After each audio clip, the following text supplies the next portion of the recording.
Royals baseball is presented by Academy Sports and Outdoors. It is game 2 tonight between the Royals and the Astros, with Houston shutting out KC last night 4-0. Hi, everyone. Welcome back to the ballpark with Rex Hudler. I'm Ryan Lefevre. Joe Goldberg and Jeff Montgomery are coming up. The Royals are 0-4 against the Astros this year, the surprise team in the American League. And if you go back to last year, the Royals are 0-7 against Houston. As powerful of offenses the Astros have, you would think they're sinking the Royals ship with all those homers. That's not the case. Their starting pitching has been outstanding against the Royals, and they've got to do something about it. Yeah, last night was the second time that the Astros have shut out the Royals this year. Well, the Royals have a pretty good lefty for Houston tonight. Danny Duffy, who is coming off perhaps the best start of his major league career. That's the remedy the Royals are looking for. Get him right back with starting pitching. Duffy doing a good job of not trying to overthrow, tipping his cap left and right because he's pitching to defense, pitching to contact, doing what exactly Ned Yost asked him to do. Eat up some innings, but really that long in the game, and also helping out that bullpen, saving those arms, and working his craft. Excellent job he did for his team, and they're looking for the same thing tonight. Academy Sports and Outdoors leaderboard, and look at Danny Duffy, an ERA of under 2.5 since coming back from the disabled list. Well, the Houston Astros last night, they came out swinging. They had 4 runs, 10 hits in the first 4 innings, but just 1 run, 5 hits over the next 5. What will carry over tonight?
$19.99. George Brett inducted into the Hall of Fame, along with a great class including guys like Robin Yount, Nolan Ryan, and George, the greatest Royal of all time speaking.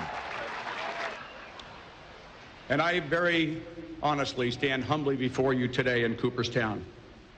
As with any journey, I have been helped by so many people. That is why this induction is so special to me. I get to stand here and thank 3,154 hits, 317 homers, 305 batting average, and George in Cooperstown this weekend for the Hall of Fame ceremonies. Joel Goldberg alongside of Royals Hall of Famer Jeff Montgomery, and the Royals will be looking for a big pitching performance from Danny Duffy. Monty, 25 days ago, he struck out the Astros 6 times but gave up 4 earned runs. In his 3 starts since, he's only struck out 5. Different kind of pitcher. Yeah, I think the real key for Danny Duffy, the common denominator in all of his good starts, is when he goes out there and he pitches to contact. He understands he has a good defense. He lets the hitters get themselves out as opposed to trying to get everyone out on his own. Just put it in play. Let these guys do their thing. To get a lot of gold gloves in that field behind you. Might as well take advantage of it. And Danny did a tremendous job of that last Sunday. And since coming off the DL, he has been much more efficient than we've seen earlier in his career. That means lasting deeper into games. And he went further in his last one against the White Sox than ever before, going 8 innings, getting into the 9th before giving up a solo home run, the only damage on the day. So Danny, doesn't matter if it's cold or hot, he's always rocking the sweatshirt as he gets warmed up and ready to go. Royals and Astros coming up on Fox Sports Kansas City.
Visit your local Chevy dealers today for great prices on all the new 2015 vehicles.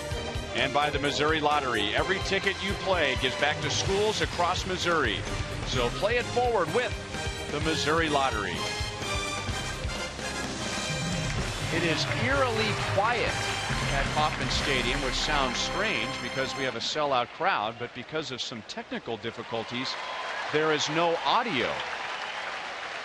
A.J. Hinch's Astros are 6-1 since the All-Star break. They beat the Royals last night. The Rangers beat the Angels, so the Astros are back to a first-place tie in the American League West. And here's his lineup tonight. A.J. got as many left-hand bats as possible in the lineup last night against Jeremy Guthrie. Very few left-hand bats in the lineup tonight against Danny Duffy. Yeah, and that's because Duffy's given up 7 home runs to right-handed bats, so that's their mojo. They hit homers. They're hoping they can catch some of Duffy's stuff. But look, this is a really good lineup. Now, last night they didn't pound the runs, but they got the hits. It's up to this guy here, Duffy, to stay underneath the power bats. And now Danny Duffy to the mound. Last time he took the mound was on Sunday, going up against Chris Sale and the Chicago White Sox. Kia puts us in the driver's seat. Danny Duffy was in the driver's seat. The best start of his major league career. He had a career high 8 innings, He tied a season high with 113 pitches, and as you pointed out, HUD, at the top of the broadcast, the Royals needed innings that day, and Danny gave him 8. One of the reasons why Duffy was so effective was that he got some early countouts. Okay, he's pitching to contact, and what I mean by that is he's still going to unleash his fastball, and he'll throw that pitch on average of 93, 94 miles an hour. But he's not overthrowing. He's staying within himself. He's mixing his nice slider and his changeup. You want to call it slider, curve, you can call it what you want, but it's a good breaker, and he's using the outer strike zone. He's staying on the edges and out of the middle. Royals defensively tonight, presented by Ford. Lorenzo Cain will get the night off tonight.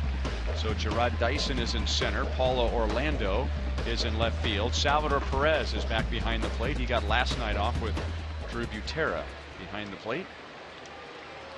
This guy, there are no off days for him. He loves to play. The only games he missed this year was because of that injury at second base when Laurie slid into him. And he loves to play. He's a guy that Ned Yost says his body is built for it. But he's tough mentally, believe me. Do not want to come out of that lineup. Royals are celebrating Hispanic Heritage Night, so the Royals jerseys have been replaced with Los Reales jerseys. And even up on the scoreboard tonight, it says the Los Astros against the Los Reales.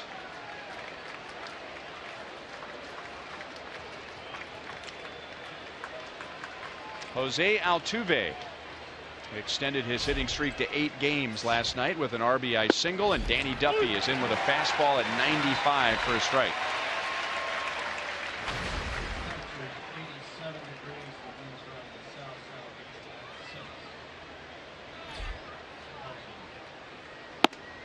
Danny, in that last start against the White Sox on Sunday, actually took a shutout into the 9th inning. And then the rookie Tyler Saladino led off the 9th with a home run, and that's when Ned Yost turned things over to the bullpen.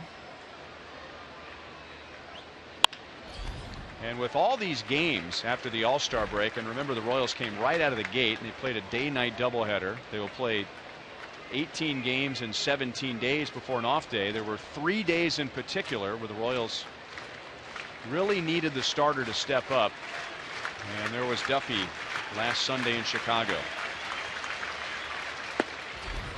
2-2 on Altuve. That four-seam fastball is effective up in the zone like that, especially with the velocity that he's able to have on that four-seam pitch. That's a good one. 96.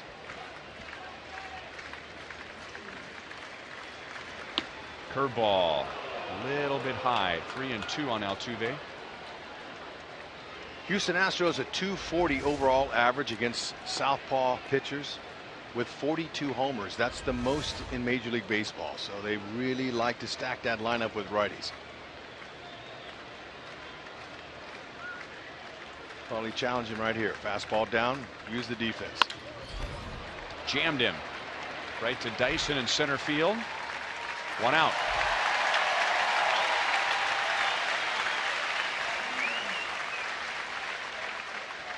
Danny Duffy is experiencing what he calls rhythmic ease with his windup over his head, his hands going up. He feels a nice rhythm to that, and there it is.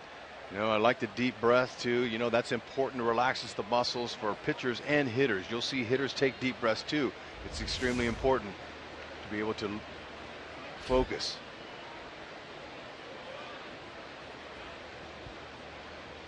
Marwin Gonzalez plays at third base tonight for the Astros. He's a switch hitter. Curveball a little bit high and away. Luis Valbuena played at third base last night, but he's a left-hand batter.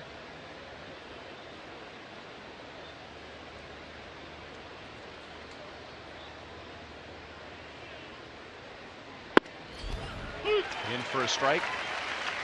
Talking about good left-hand pitching, Scott Kazmir last night for the Astros. Danny Duffy pitching for the Royals tonight, and we just found out that Cole Hamels has thrown a no-hitter for the Phillies against the Chicago Cubs earlier today. Might make him a little more coveted. 2 balls, 1 strike. But you know, you talk about that man last night. He had a chance to talk with him. He said that warming up in the bullpen before the game, the sun was shining out there and it was about 115. And he said he only had to throw 15 pitches just to warm up. He wanted to save it for the game. So the heat definitely got to him, but it didn't get to him like the Royals hitters wanted.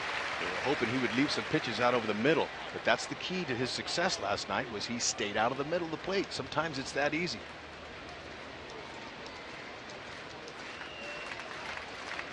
Three strikeouts in 7 innings. Really used his changeup well against the Royals. And that's hit out to Dyson. 2 down. Here is a Mazda game break. Odubel Herrera is the center fielder. Oh, and that's how it ended. Oh, he slipped, and I saw a play in the eighth inning where he went down on the warning track too in the 8th inning and had to leave his feet for one. But that one there, oh, I bet his heart was racing.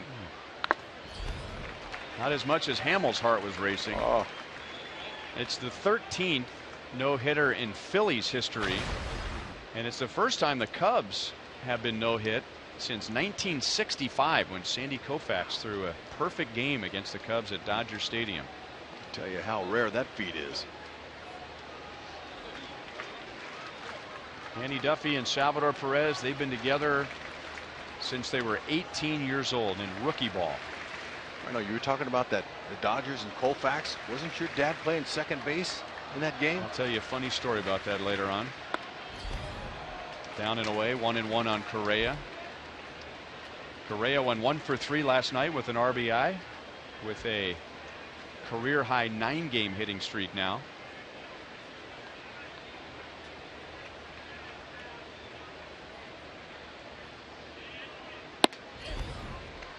Two and 1.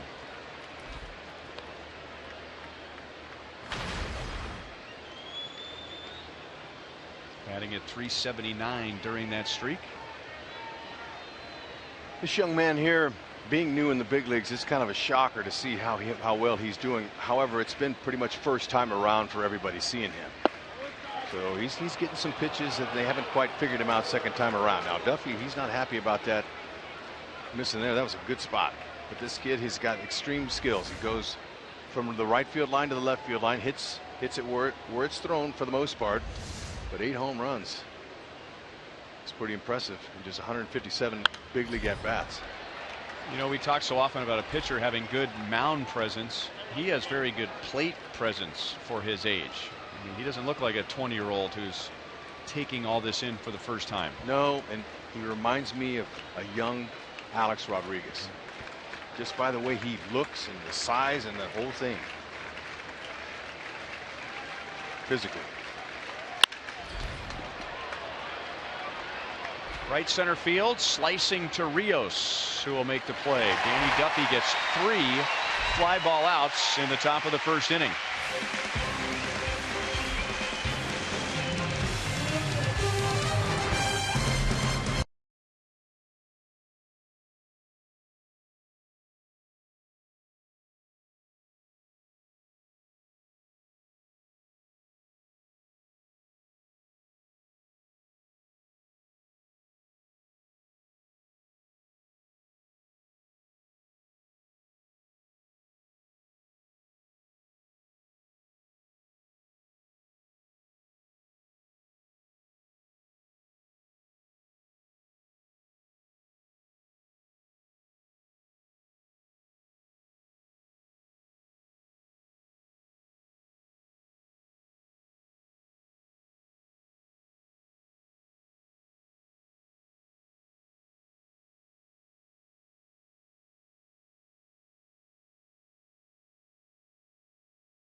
The All-Star break. They have lost their last two. Minnesota has won its last two, so the Royals lead is now 5.5 in the Central Division. The Royals still have the best record in the American League. And the lineup tonight against right-hander Scott Feldman. Lorenzo Cain is out, so Kendrys Morales will bat third. And Gerard Dyson will be in center field. And here is Scott Feldman, 32 years old, big guy, 6'7", 220, making just his second start since coming back from the disabled list. He missed about 7 weeks of the season with right knee surgery. He's making his 11th start of the year tonight. He's in his second year of his 3-year contract with Houston. And Alcides Escobar does not swing at the first strike that he sees tonight. Interesting. Feldman has a cut fastball that he uses almost all the time. It's a cutter, not overpowering. We saw 90, that might be the max. He's a sinker baller, ground ball guy. His fastball, you know, it's 88 to 90. Curve and a split finger changeup combination. Keeps the ball down with that tall frame that you mentioned, Rhino. He's able to leverage that and get more downward action and more action to his cutter. It's still 0-2. Yeah. Now he used to throw sidearm. He was a sidearmer, and he had a hard time locating. He couldn't locate his pitches because when you throw from the sidearm like that, sometimes your ball's going to have more of a lateral break to it, especially your breaking stuff. And his sinker wasn't exactly sinking, and lateral movement stays in the hitting zone longer. Escobar is down on strikes. So he's able to, with his 3/4 arm deliveries up on top, he's able to get a little bit more action and good breaking to his sinker and his cutter. But there's a 4-seam fastball he purposely put up there and got the job done.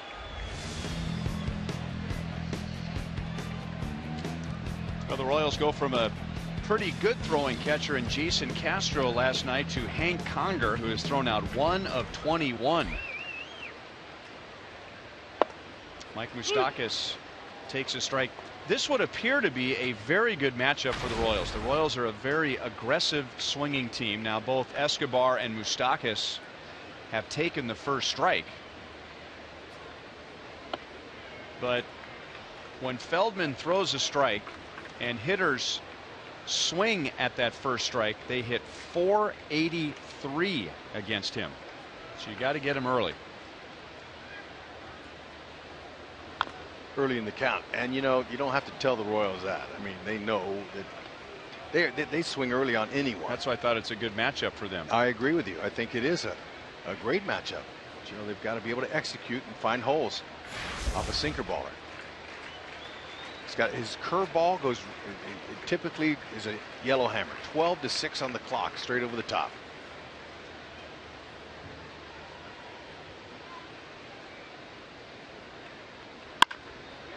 Wide open and just foul.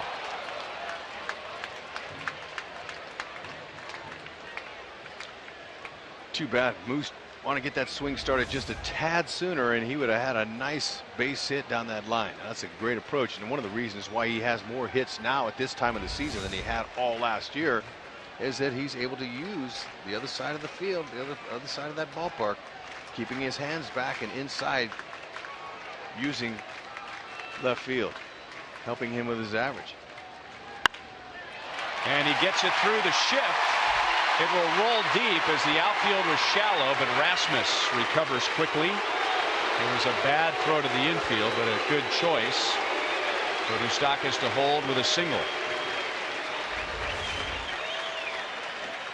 Moose really stayed with that breaking ball very well. He was able to recognize it. It was up until the last minute. It went down, but he stayed with it and stuck it and found a good spot for it. There you go. That tells the story right there why Moose, coming into this game, is hitting almost 300. Hadn't taken much away from his power either. He's got 10. Fouled away by Kendrys Morales. Royals last night finished with no runs on 4 singles. They had very few scoring opportunities against the Astros, but 2 of their biggest involved Kendrys Morales, who twice came up with 2 on 1 out, and both times the Astros got him, including a game-ending double play. 1 ball, 1 strike.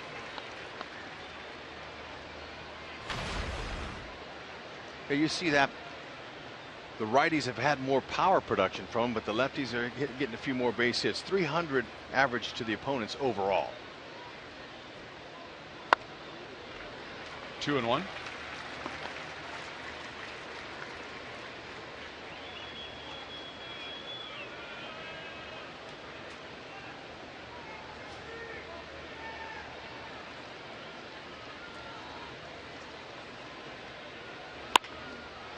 On the ground to Altuve. They get the out at second and a double play. So Morales' last 2 at bats against the Astros have resulted in inning-ending double plays.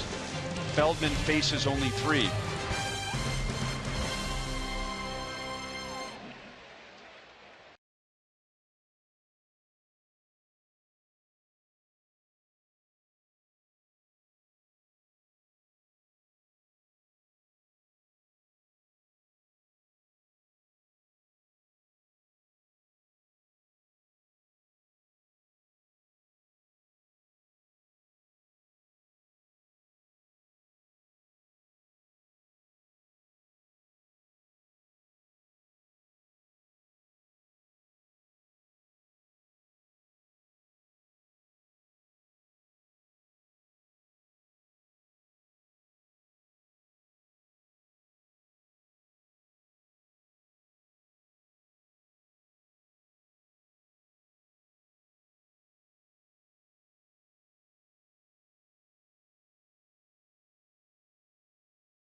Hashtag KC Data Strong Fan. You just might see yourself in an upcoming broadcast brought to you by T-Mobile. That's hashtag KC Data Strong Fan. Danny Duffy faced 3 and retired 3, all on flyouts. And now Evan Gattis slashes at a pitch up and out of the strike zone. First 3 hitters that Duffy faced that last inning, all hitting over 300 against lefties. But the rest of the guys not hitting much over 200 against lefties. But of course the power is sprinkled through in there. They do know what to do with mistakes, although this ballpark is not like theirs. This is a lot tougher to get the ball over the wall.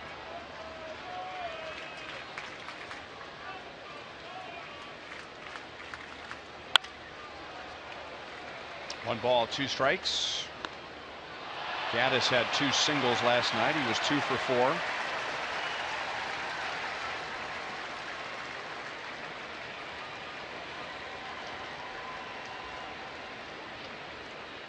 You know, with no PA address system here, it's different. You know, to hear the crowd sing the anthem in a cappella was the first time I think I've ever heard that. They just put the lyrics up on the scoreboard with no music. Yeah. Slugger with hand signals. 3, 2, 1, go. Rios runs into right center field. So that's 4 straight fly ball outs for Duffy.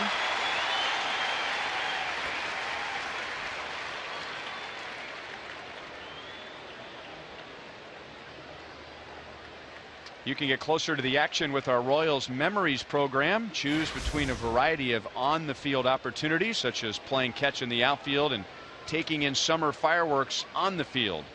All experiences are available for purchase each game exclusively through the MLB.com ballpark app. One of the few left-hand batters in A.J. Hinch's lineup, Preston Tucker. And I'm sure it'd be hard for Hinch to take Tucker out of the lineup tonight based on what he did last night. He singled, homered, doubled in his first 3 at-bats last night. Yeah, but he's 12 for 60 versus left-handed pitchers. No homers. That's a 200 average.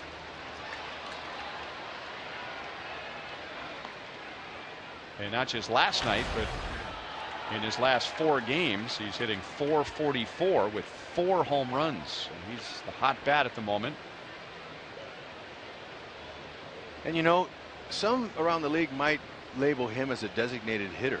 His defensive skills aren't fantastic, but he's been getting a lot of playing opportunities out there in left field and right field for A.J. Hinch, and really he's upping his stock by playing the field, taking extra work, extra fly balls. He's a young guy. He doesn't want to be a DH now, especially since there is none in the National League. First grounder. 2 down.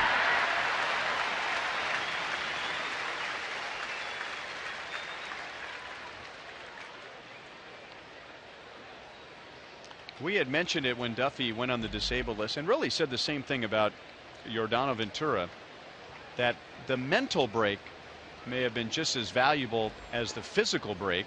Ventura will pitch tomorrow. Now Danny Duffy's had much better results so far, but it seems like the mental part of it has paid off. And we showed you at the top of the show a 2.27 earned run average since coming back from the disabled list. Really kept his cool with runners in scoring position. 1-1 on Chris Carter. Duffy, like Ventura, has always had the pitches and had the stuff, but you know, you got to include that sometimes delicate mental muscle, and for Duffy, he's been able to channel that. He's channeling it down through the zone, focusing on Salvi, and he's able to control his emotions. So that's the improvements that he's made mentally that have made a big difference in his stuff. He's able to harness it and control it. Something you hope that young pitchers can get right away, but sometimes it takes guys a little bit longer than others. Broken bat and 1 hop to Moustakas. 6 up, 6 back to the dugout for the Astros against Danny Duffy in the first 2 innings.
Royals captain. He holds the club's all-time single-season RBI record. He was the Royals Player of the Year 3 times, a 5-time All-Star, and now the 26th member of the Royals Hall of Fame. And we hope you'll join us as Michael is inducted before the Royals-Angels game on Saturday, August 15th. Get to the ballpark early and join us as we celebrate Mike's career. Tickets at Royals.com or 1-800-6-ROYALS. And he was an Angels fan growing up. His father, Big Mike, played in the Angels minor league system, and Michael's favorite player as a kid was Brian Downing. So he goes in as a Royals Hall of Famer right before his team plays his boyhood team. That makes it even more special. And did you notice that in the highlight reel they were showing him, he was wearing Barry Zito out. Zito with that big old curve, he looked like he had his 9-iron out, hitting that ball off the ground out of the yard. That'll be special. Looking forward to it. And you know, his dad would come to these games, and watch this pitch here by Zito. Look at where that thing started. Look at it. Sweeney, he got a booty home run there. His backside fell out, and he took it deep.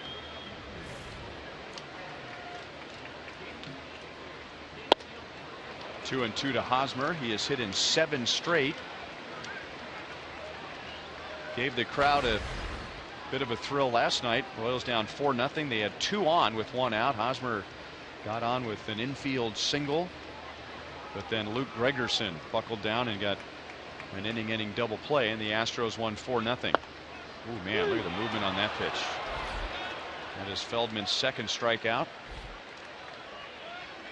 1 down in the 2nd inning. We remind you, as you enjoy a cold one, to look forward to Miller Time later in tonight's game, brought to you by Miller Lite.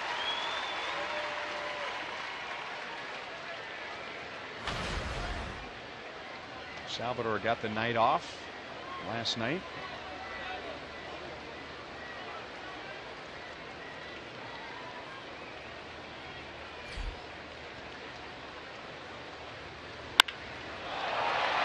Left center field. Well hit. But Tucker dropped it. Salvi. Oh. Salvi was almost starting his right turn back to the dugout when he dropped it.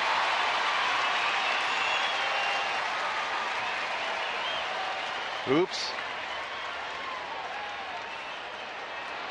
99% of the time those balls are caught. Tucker, we talked about him and his defensive skills. He's working on it, but this is a routine out, and unfortunately Salvi thought that he was going to be out, and watch him.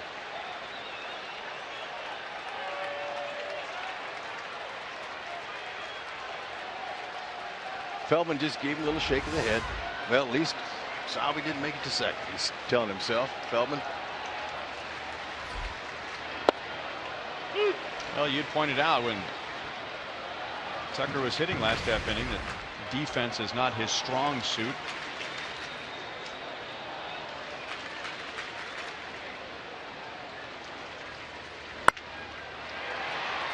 Bobbled. Double play, so the extra 90 feet hurts the Royals in the bottom of the 2nd inning.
Night again, or certainly looking like that. A.J. Hinch, one of many in the dugouts that was involved in that all-star experience. He was one of Ned Yost's coaches and said that, he didn't have a whole lot to do being one of those extra coaches, but that the experience was perfect for him, for his 12 and 10-year-old kids who enjoyed the red carpet.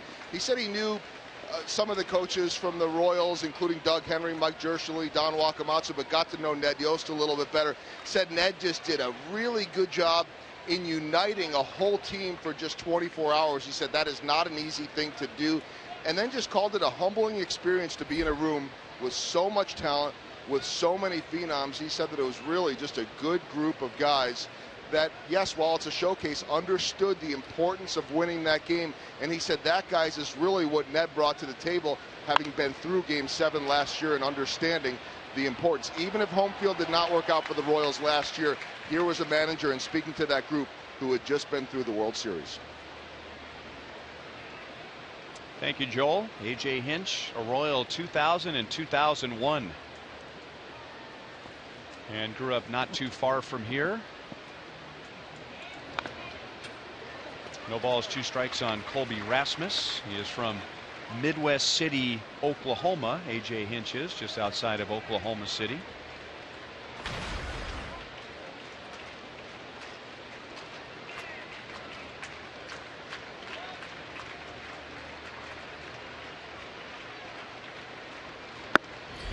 Here's some names for you. In January of 2001, the Royals, the A's, and the Rays made a trade. The Johnny Damon trade.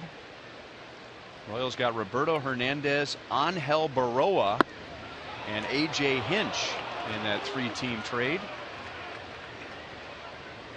And a minor leaguer from the Royals system that nobody really ever heard of before. Went to the Oakland A's and had a heck of a career. Mark Ellis. 3-2 on Rasmus. So A.J. Hinch, I said 2000, 2001. He was with the Royals in 2001 and 2002.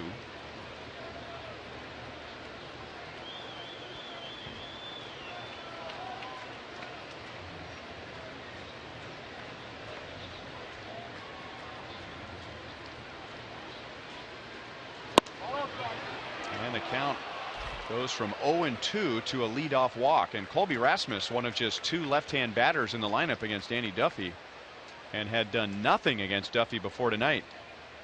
Yep, Duffy didn't want to do that, especially with Rasmus hitting just .219 off of lefties. So Duffy's out of the stretch for the first time tonight and now pitches to switch hitting Hank Conger.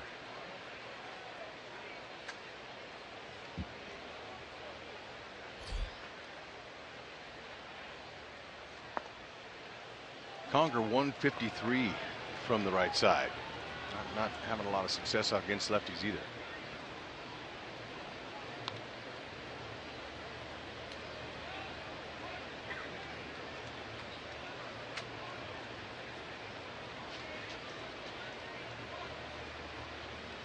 From the left side of the plate, he's hitting .320.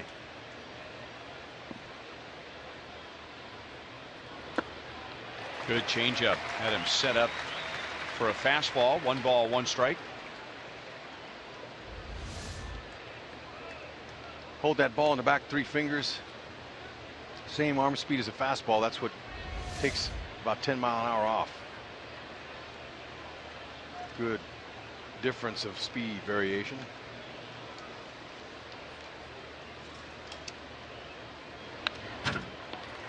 Fastball at 93. 1 ball, 2 strikes.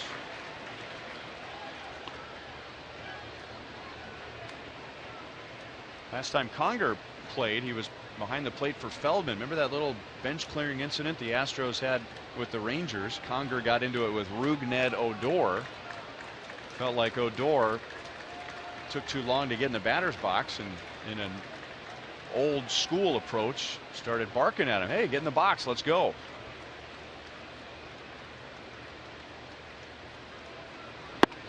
His previous at bat, good spot there. Duffy's a little bit frustrated now with home plate umpire Trip Gibson.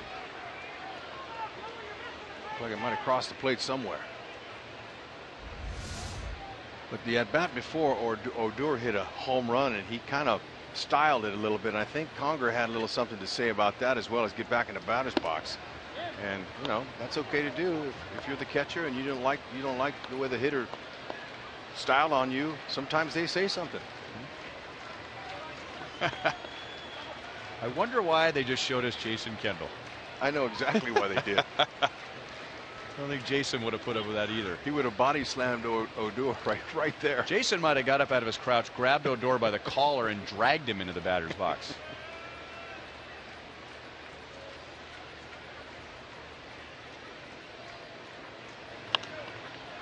That'll be out of play. Rasmus was running on the pitch.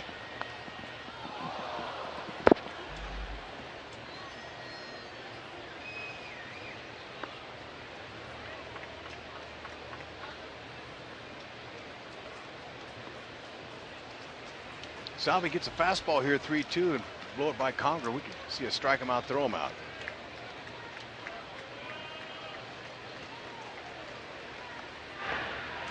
Snap throw, and Rasmus didn't have a very big lead. And remember, the Astros are not a power-only team. They lead the league in stolen bases. They have 74, so they will run.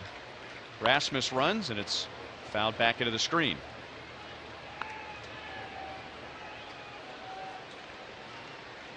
Just a very odd mixture of offensive numbers for Houston. Most home runs, most stolen bases. You hardly ever see that. Very low team batting average. And the most strikeouts in the league. Stray Hillman right there to the right of A.J. Hinch, or to the left of him, right there to your right on the screen. Bench coach. Little pop up out to Infante. One down.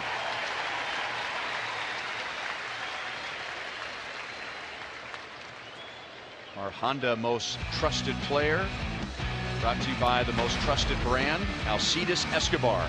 Yeah, so important for him to get that ball, and especially on the left side out there in the outfield. He catches that ball on his glove side, and he just loads up that cannon. He loves it. He gets excited. Looking over there at Gary Pettis, the third base coach, saying, "Come on, Gary, you can't run on me." I've never seen that statistic before, but it's very telling. Can we show that again? All right, we will do even better than that. We will give you the leaders since 2011. So not assist as in ground ball to Escobar, he throws a first and gets an assist, but the second assister on an outfield assist. So in some ways measuring the effectiveness and the accuracy of a cutoff man. Yeah, and you know, we talk about his arm, but you got to have great feet. When that ball comes in off the track from the guy, sometimes that throw's not exactly right, so you got to line yourself up on your glove side so you can make a turn and throw. It cuts down the time. The Royals have done excellent work off the wall in the last several years, but see Escobar on his glove side there, catches it, finds the grip, and you don't have time to look for four-seamers, but you aim low. You bounce him in there. That way you don't give him the throw up high, because it's much easier to handle a play down low for the catcher. So Escobar just has a gift of getting in the right place with his footwork and then coming right over the top. And the feed that Orlando gave him helped him so much, and that's the way Alex Gordon plays. That's the way Lorenzo Cain plays. Alex Rios, Nori Aoki last year. A lot of times it all starts with the throw from the outfielder to put Escobar in a position to make a throw like he did last night. We see him do it on the road, but here it's more difficult because it's deeper. 387 in the alleys out there. That's a long throw, and Escobar typically is 20 feet off the dirt.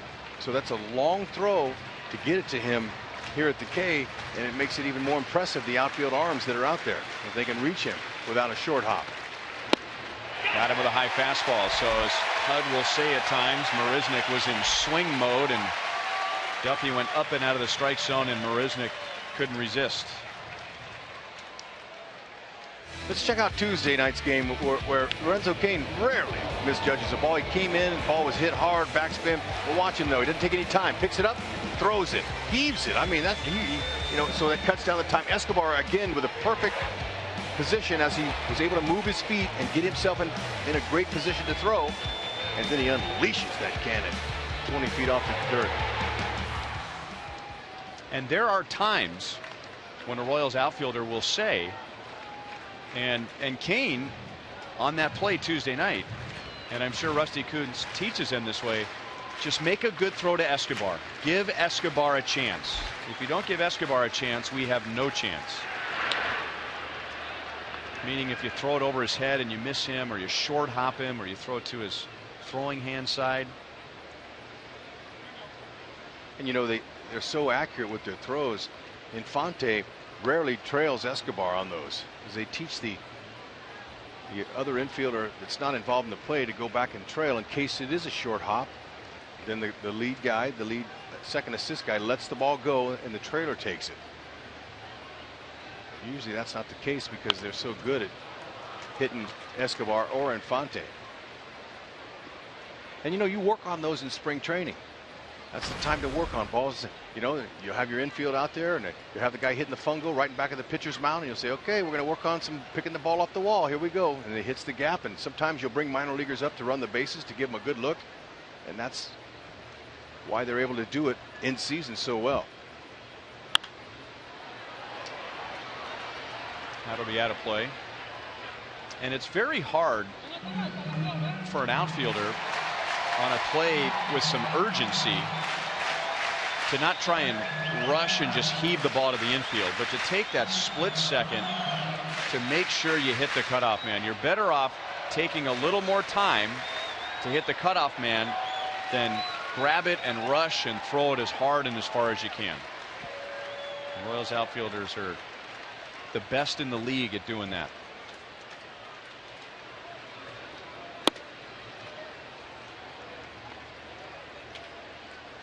Couple childhood friends standing at home plate right now. Jose Altuve and Salvador Perez. Been playing together since Little League. It's amazing how far back they go. But you know, Altuve, he likes that high fastball. Breaking ball, and that's the Astros' first hit. And Altuve has a 9-game hitting streak. A lot of foul balls that Danny Duffy throws up there because he likes to throw that high fastball, so that taxes the pitch count. But this breaking ball came right down over the middle. Altuve was able to slow his hands down just enough to meet it and pull it.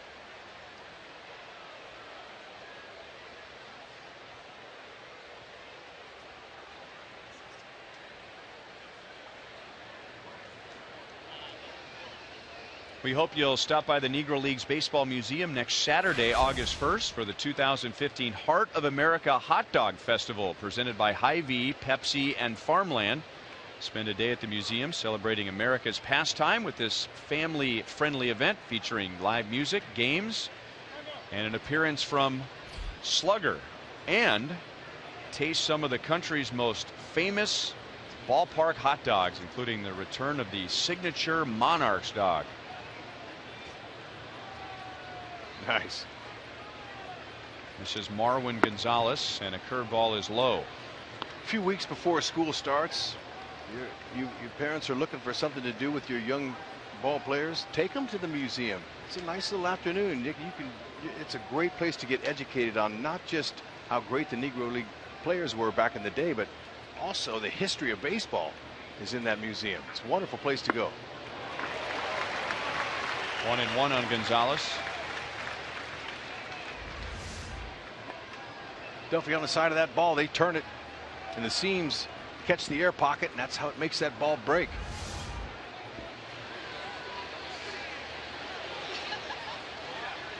Now, that lady had some foresight in tonight's game, and she brought an actual fan instead of using a ticket stub or a napkin or a program to keep cool. And if you just kind of scan the crowd here tonight, you see fans all over just fluttering something in front of their face. There you go. There's a napkin. Fans with fans. That's kind of a female thing, though, isn't it? Keep the makeup dry. I mean, you don't see Normally see a guy doing that, do you? Well, yeah, sometimes. Because there are some men nowadays that wear makeup. But anyway.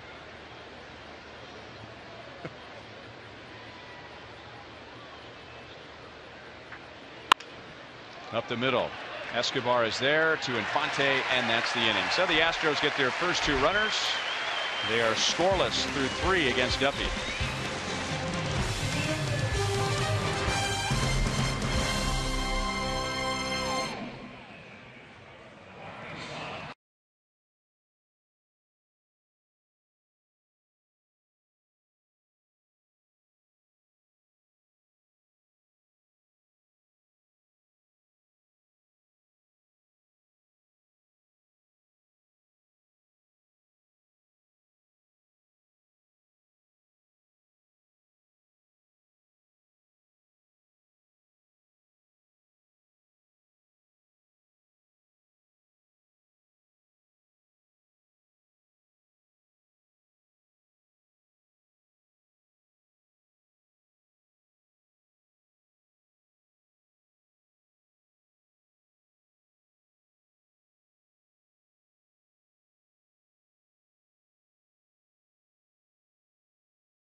To adapt to Kansas City due to a language barrier, but decided to volunteer at her kids' school and take language classes. The direct contact with people allowed her to improve her language skills, and she is now able to help others within the Latino community who use English as a second language. And now, as the director of the multimedia group, Cecilia and her family are able to use the organization as a platform to reach out to those in the Latino community. Sitting in the Buck O'Neil Legacy seat at tonight's game as we celebrate Hispanic Heritage Night. Omar Infante, Paulo Orlando, and Gerard Dyson. Scott Feldman already has 2 ground ball double plays in the first 2 innings. And as a result, you look at that pitch count. Wow, 23 pitches already here. Bottom of the 3rd inning. So that's good for him. Slow breaking ball, 1-2.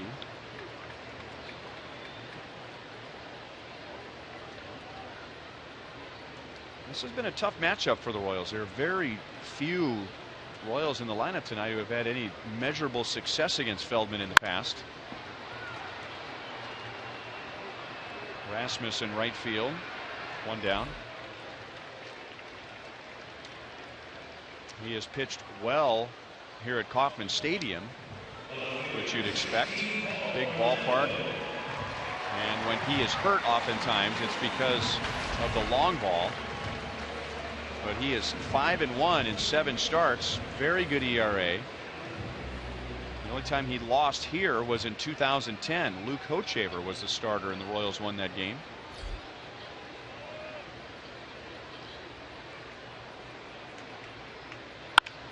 Paulo Orlando hits it hard to right field. Rasmus is right there playing shallow, and Feldman has 2 quick outs.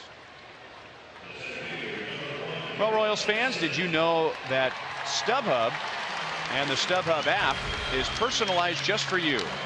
And now with the StubHub app, you can select your teams and artists, discover new favorites, and grab tickets wherever you want. Get to your app store today and get the StubHub app. Start at StubHub and let the fun find you. StubHub, the official fan-to-fan ticket marketplace of the Royals.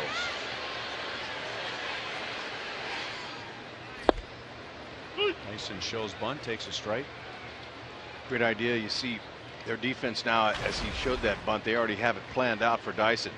The best way to get a speedy runner that executes a good bunt to the first baseman is the second baseman's got to cheat. Altuve, you see, cheat. He's gonna cheat and get over there as quickly as he can. And so when Carter fields the ball, he'll be at first base. That's the best way to defend it with a guy with Dyson's type of speed. Now with 2 strikes on him, they're all back. Not thinking he'll bunt with 2 strikes.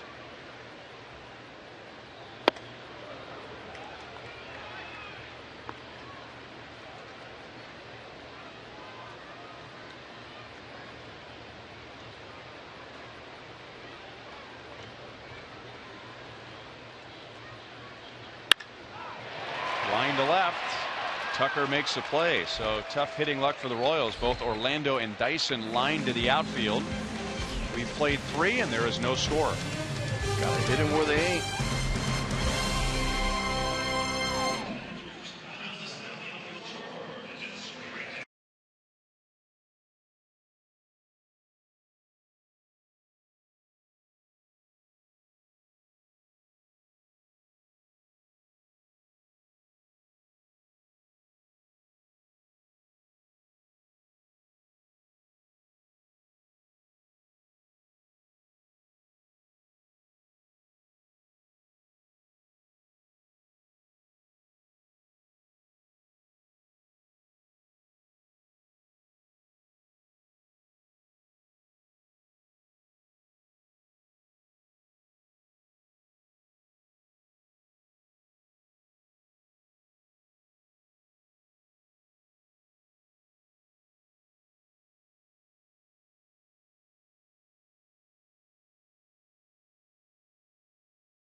Career's off to a good start tonight with 3 scoreless innings. He's only given up 1 hit in the first 3 innings. Our Toyota leaderboard for tonight: fewest home runs to left-hand batters since last year, or is this in a career, with at least 375 innings. Only Chris Sale has fewer. Now, interesting, but Duffy has a really good breaking ball. He's able to sweep it down and away on lefties, and he goes with heaters in on their hands lots of times, and they can't get extended. Middle of the order for the Astros, beginning with Carlos Correa. And Duffy's ahead, no balls, 2 strikes. Correa flied to right in the first inning. Evan Gattis will be next, followed by Preston Tucker. Hit hard to center. And now the Astros line to the outfield.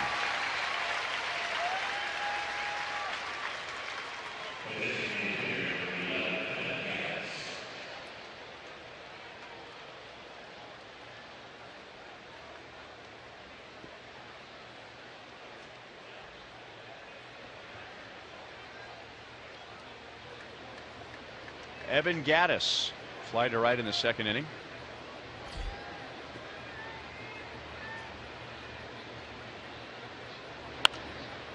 We talked about him when we were in Houston.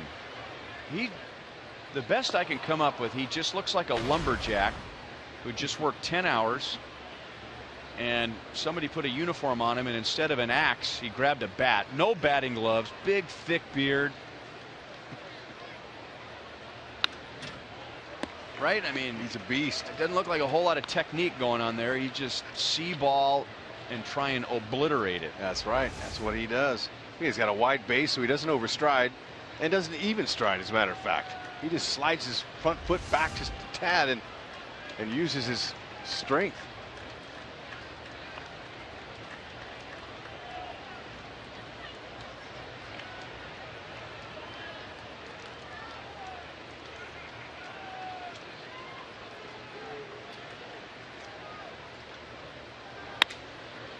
Jam badly, and Infante had to come in to get it.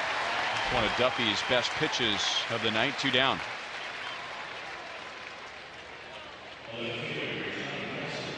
Don't forget about your opportunity to purchase an autographed copy of Royals general manager Dayton Moore's new book, More Than a Season. 100% of the proceeds from book purchases support Dayton's charity, See You in the Major Leagues, and it's just for $25. The proceeds to charity. It's an autographed copy for you, and you can purchase that copy right now at Royals.com/morethanAseason, or if you're at the ballpark, stop by the Majestic Team store. 2 down to Preston Tucker.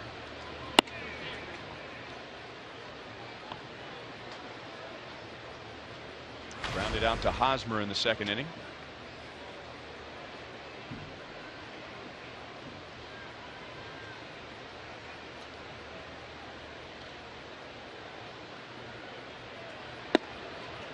Knee buckling curveball, 1-1.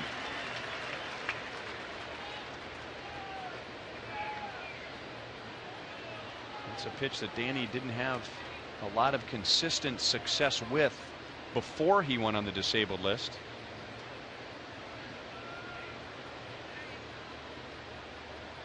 And when you look at his numbers, the league is hitting better against his fastball this year, and lefties are hitting better against him. And you say, well, has he lost some stuff? Is his fastball not the same? No, it's just that he hasn't had the consistency with his curveball and his changeup, so the hitters are standing up there knowing a fastball's coming, and when they know a fastball's coming, they can hit just about any fastball. And because of that breaking ball, Tucker right there is late on the fastball. He's late, and then he gets a lot of foul balls because of that you explained. But it's like Ventura, same thing. Their hitters are all waiting for his fastball. Because they're not respecting the breaking ball. Right, his curve is good. It has good depth to it. His changeup's a good one, but they don't want to hit those because those are tougher to hit. So they just sit there and wait for a fastball down the middle. 3-2 on Tucker.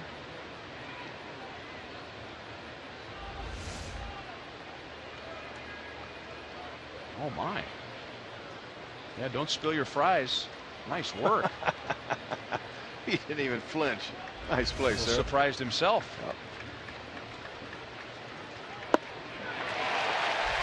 Down goes Tucker. Duffy has struck out 2 in 4 scoreless innings.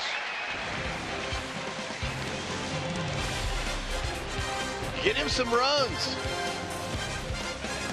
Nice pitch.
avoid the lines. Order online with rapid pickup at delivery.panerabread.com.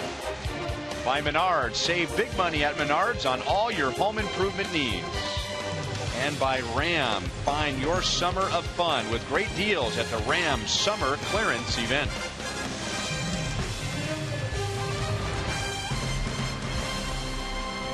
Here's the new home of Royals Live. Pre and post.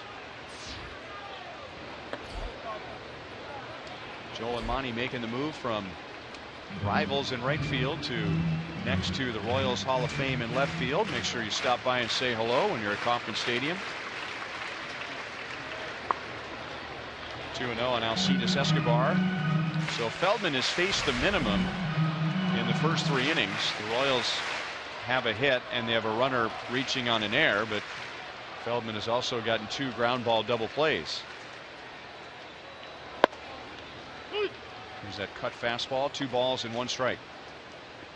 Fastball, cutter, curve, and occasional changes. You know, we haven't seen a lot of changeups yet. Just starting the second time through.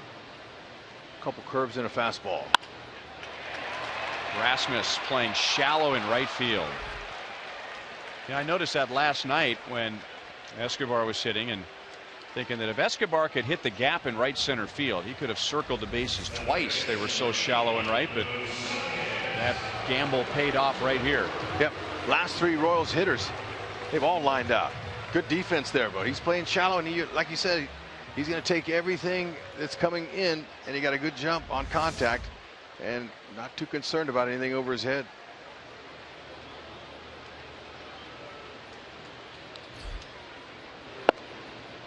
Mike Moustakas takes a strike. He has the Royals hit. Down in the count 1-2. He singled through the overshift on the right side.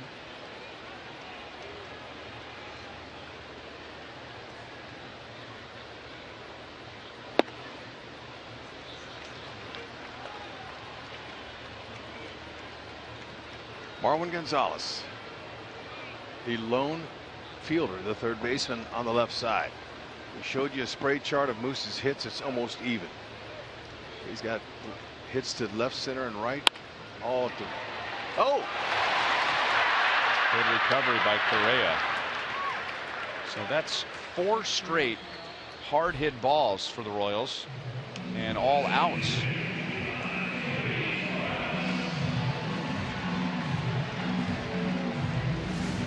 And a short hop.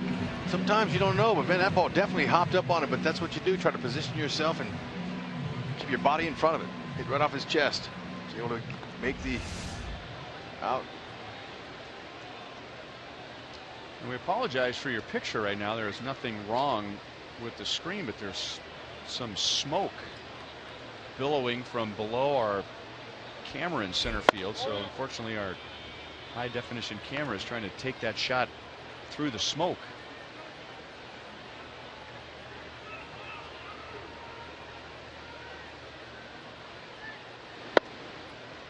1-1 on Kendrys Morales. Feldman got him to ground into a 4-6-3 double play to end the first inning.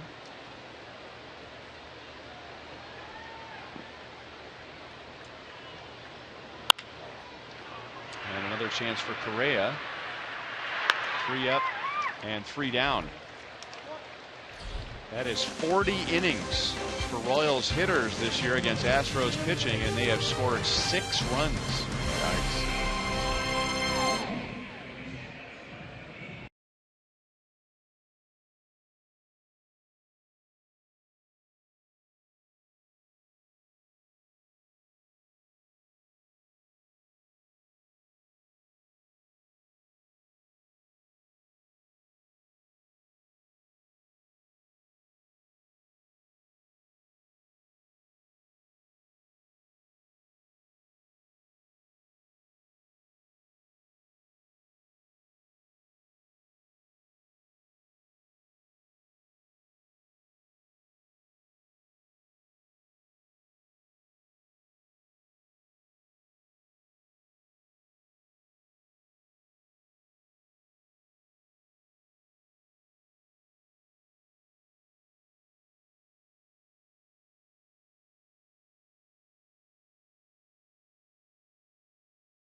Never rained here, cooled things down just a little bit.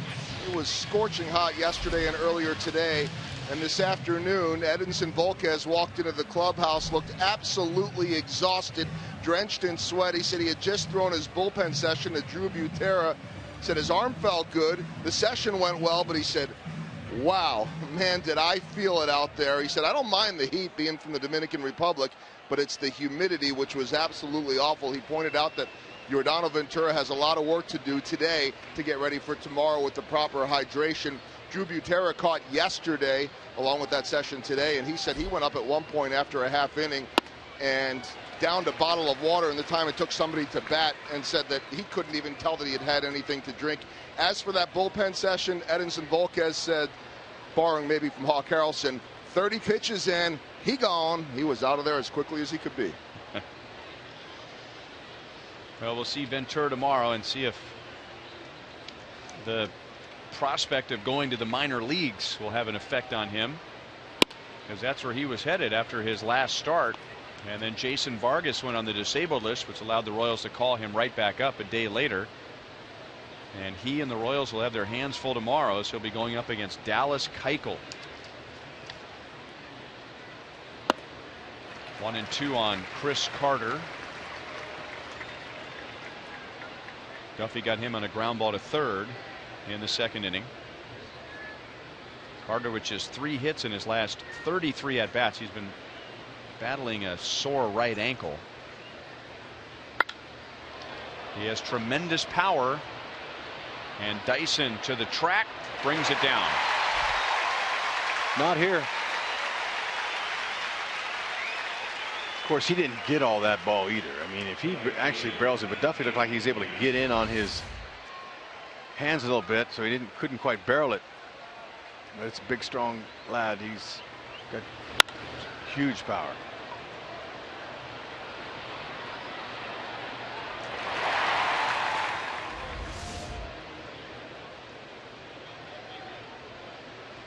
And now Duffy with Colby Rasmus.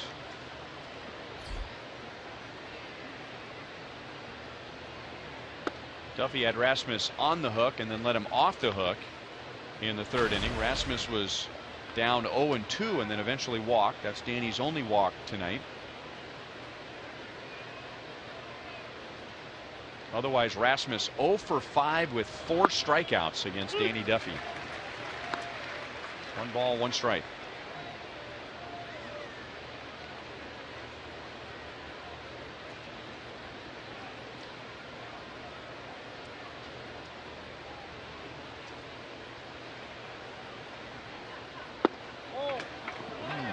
Tight strike zone tonight. That's exactly where you want to put that curveball. Duffy maintaining his composure.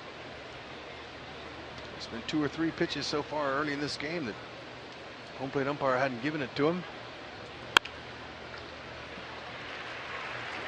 And Fonte will throw out Rasmus.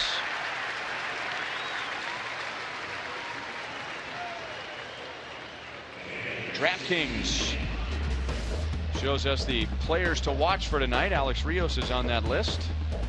0 for 1 so far against Scott Feldman. Go to DraftKings.com, enter the promo code BRoyal, and play Fantasy Baseball Daily for free.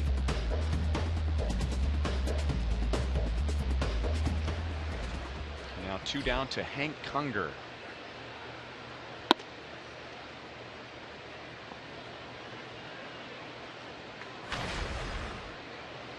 Conger out in a pop-up to Infante in the third inning.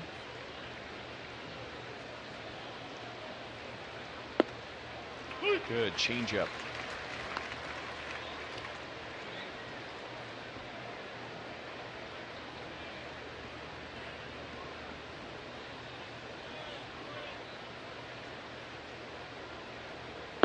I mentioned that Ventura has Keuchel tomorrow. Danny Duffy went up against Dallas Keuchel June 30th at Houston, and Duffy had a good start, solid start. But Dallas Keuchel, whom Ventura will face tomorrow, pitched 8 scoreless innings. Infante makes the play on a shot by Conger. So Danny Duffy who has pitched so well since coming back from the disabled list, and now tonight opens with 5 scoreless innings.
Stadium. University of Kansas Hospital injury report. Alex Gordon with a left groin strain that happened right before the All-Star break. Royals hope to have him back in early September, where he can resume his quest for a 5th consecutive Gold Glove and frustrate American League hitters for another year, like he did Trevor Plouffe on that line drive to left. Yep, you know, he's doing everything possible. Working on getting range of motion with his injury to his groin, but also now starting to throw a little bit. It's gradual.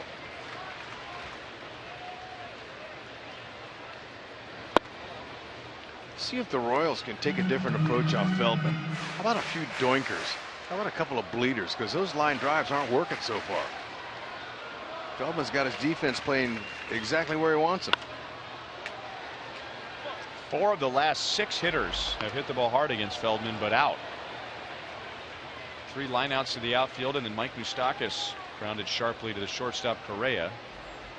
They are fanned out more evenly for Hosmer. 2-2. Scott Feldman, a 30th round draft pick of the Rangers 12 years ago. He's had a nice long big league career. The Rangers took him out of San Mateo Junior College in the Bay Area, and Royals replay coordinator Bill Duplessis was a coach when Feldman was there. He was the hitting and catching coach. Feldman went 24-1 as a pitcher in college. And still just the 30th round. Figure in the Bay Area you're going to get plenty of attention from scouts, and when you go 24-1, that was somewhat of a gamble by the Rangers in their minds of drafting that low, and he's had a long big league career. Yep. Feldman will run to the line and tag out Hosmer, 1 down. When you're a young player and you're a pitcher, most scouts are looking for velocity. They're looking for power. They want to see guys that can, throw mid-90s. So when you're a guy that, is not throwing much over 90, sometimes you get overlooked. But it's important, again, like we talk about a lot, is persevering and not giving up. Getting your opportunity and running with it. Astros, they shift more than any other team. They got 3 on the left side of the infield now for Salvi. thinking he's going to pull it. And he goes the other way, but not hard hit. And there's Rasmus for the second out.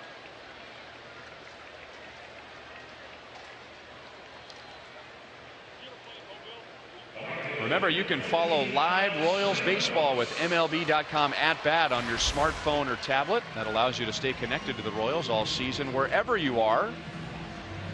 With the MLB.TV game of the day, in-game highlights, live look-ins, replay reviews, radio broadcasts, and more. It's the #1 app for live baseball.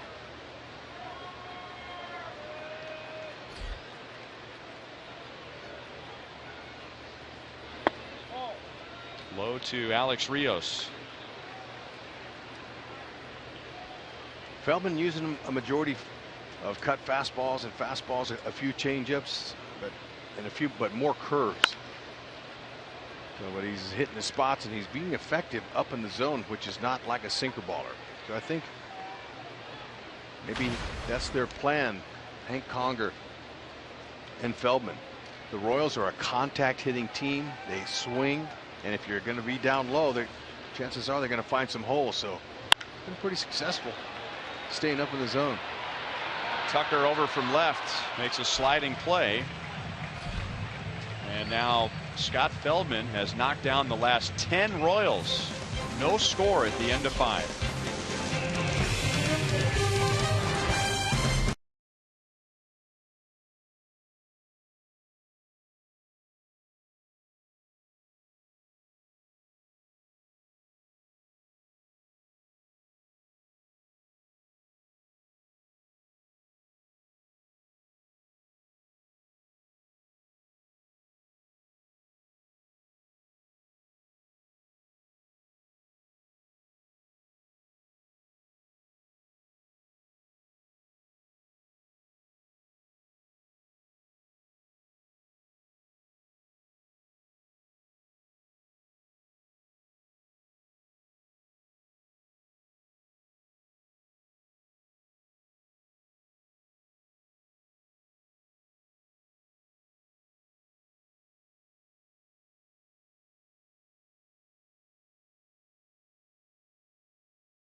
Last night 4-0 in game 1.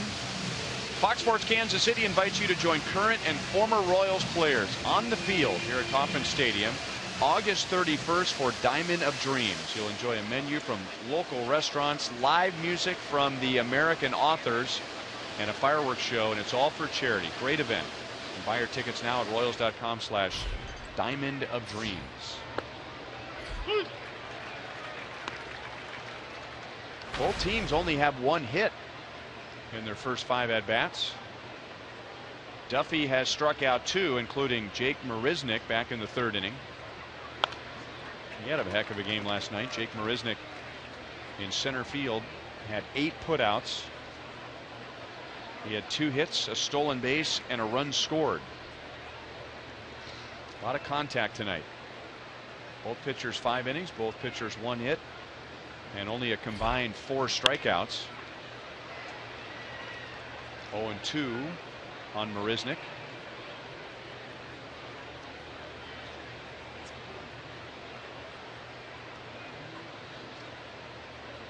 Royals have had a total of 2 base runners. The Astros have had a total of 2 base runners. Got him with a hack fastball again.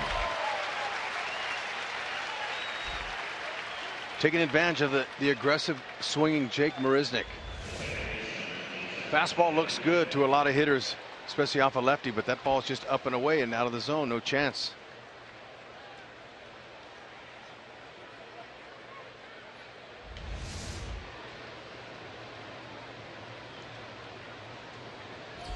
So third time through for the Astros, and Jose Altuve, he has the Astros hit with a 2-out single in the third inning, giving him a 9-game hitting streak.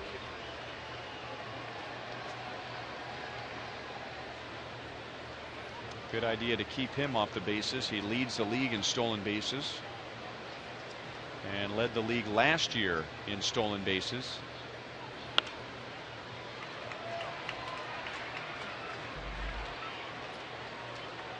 It's another aggressive hitter. Only 23 walks, 364 at bats coming in. Aggressive, taking advantage of any pitch. He swings all and hits it anywhere. Likes to pull the ball, but he'll go the other way. Pitches away from him. Just over Alcides Escobar. A 2-hit game for Altuve. Down in the count, reaching out, pokes it into left center, and he's on with 1 out.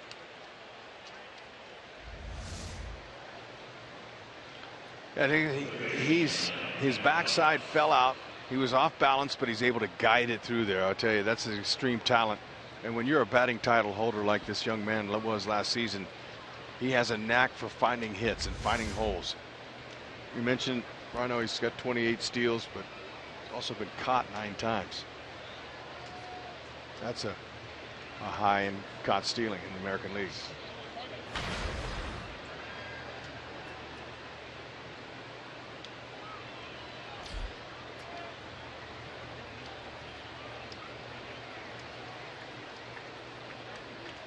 This is Marwin Gonzalez with Altuve at first base. Will the Astros try a hit and run? Our producer Joe Lavero just gave us a number talking about a hitter that really gets into what a pitcher's doing and makes adjustments as the game goes. Jose Altuve overall this year is a .302 hitter, so that's good. But when he's seeing a pitcher for the 3rd time in a game, he hits over 400. Pretty impressive. He's an energetic, aggressive type player. Loves to hit the ball whatever it's pitched and whatever is thrown, but he's up there to hit and he's out there to run. Solid defender as well. He's a young superstar in the making here. It doesn't matter size in baseball. It's how big your heart is and your work habits, how much you want it. And for him, being as small and in size, sometimes they have a little extra chip on their shoulder.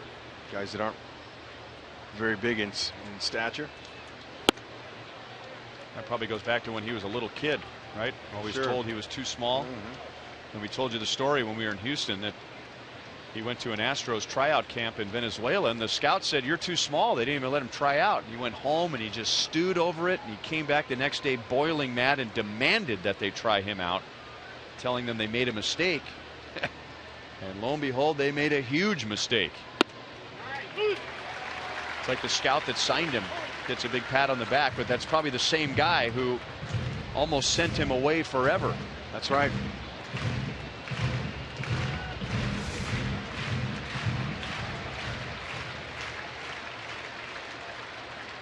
Heck of a conversation going on over there. Richie Dower saying, "All right, come on, get back here."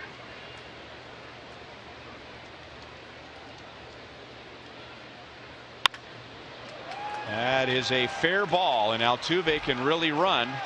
Paulo Orlando gets to it quickly and gets it to Escobar. So Altuve holds at third, and the Astros have runners at second and third with 1 down. Yeah, I think Gary Pettis, third base coach, he knows better than to try to send Altuve home tonight after last night. Escobar cut him down at the plate. Change up that was elevated. That pitch up like that, when you change speeds on it, sometimes that right-handed hitter's eyes light up, and he was out in front and able to keep it fair. And hit his 15th double.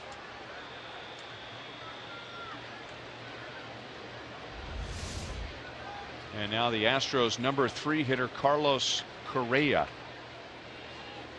Now this is where Duffy, and we've told you that he's been really good since coming back from the disabled list, but if you want to look at one number in particular, we've talked about rhythmic ease. We've talked about Danny holding his composure on the mound. Before going down with the injury, opponents with runners in scoring position hit .386 against Duffy.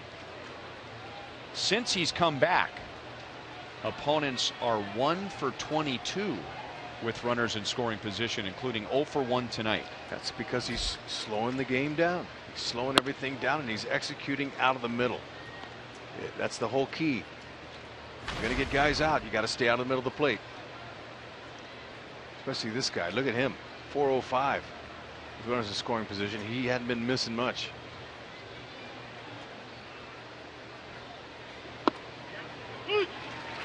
One ball, one strike. Ryan Madsen begins to throw in the Royals' rested bullpen thanks to Guthrie grinding it through 7 and Morales going 2 last night. Better believe it. The way things were starting early for Guthrie, it looked like he could have had a quick night, but he rebounded quickly and kept his team in the game. And fresh bullpen. Now we'll see what Duffy can do here, if he can get up underneath the bat of this young star, Correa. Execute a pitch. A pop-up would be beautiful. Middle infield back in this situation here, as you see Guthrie and his new catcher. I don't want to call it a personal catcher yet, but Ned Yost doing a good job of resting Salvi and using Butera when Guthrie starts. A little slide step there and got him to chase a fastball up. And the reason the infielders are back with a runner at second base is it gives them more room in case a ball kind of trickles through rather than the infield playing in. So you're maybe conceding 1 run, but not 2 runs. Right, by playing back like that.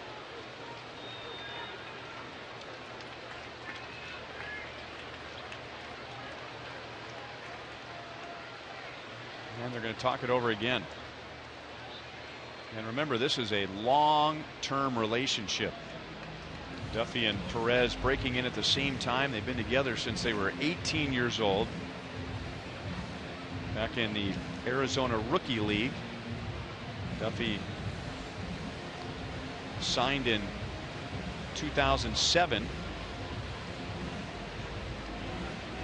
Salvador Perez at the end of 2006, so his first professional season was 2007. Duffy 26, Perez 25.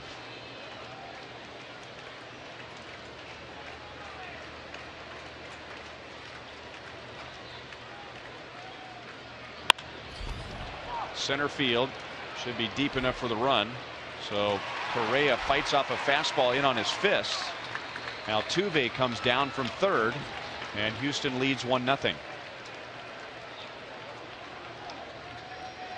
Hey, that discussion was all about what pitch they wanted to execute there, and they stayed with the fastball, but it wasn't quite up enough to get a pop-up. And you got to credit Correa for being aggressive. And Salvi's sitting way up there like that, but you know, he pulled his hands in and fought it off. I mean, this kid's got extreme talent there on a pitch like that. Sometimes that's ball 4, but he wanted to knock the run in. Being aggressive. Fought it off. Now Duffy, you could see when that ball was hit, Duffy was mad. But I don't know how mad at himself he could be. I'll bet if he and Salvi could have planned that ahead of time and said, we're going to put this pitch right here and Correa's going to swing at it, they would have taken it. They decide on that high fastball, guarantee it, thinking he would pop it up.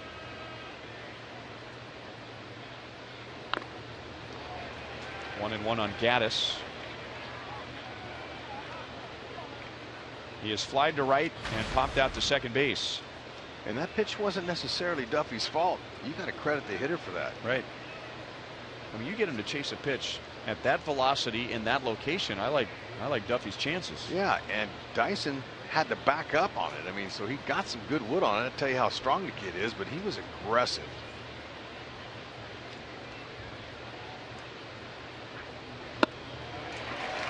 1-2 on Gaddis.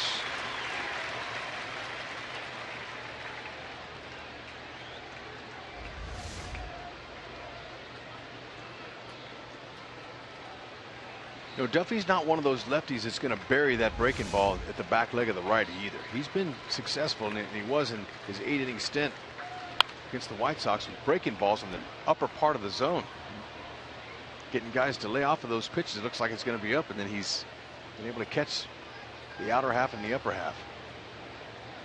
This will be Danny's 100th pitch. Madsen appears ready to go.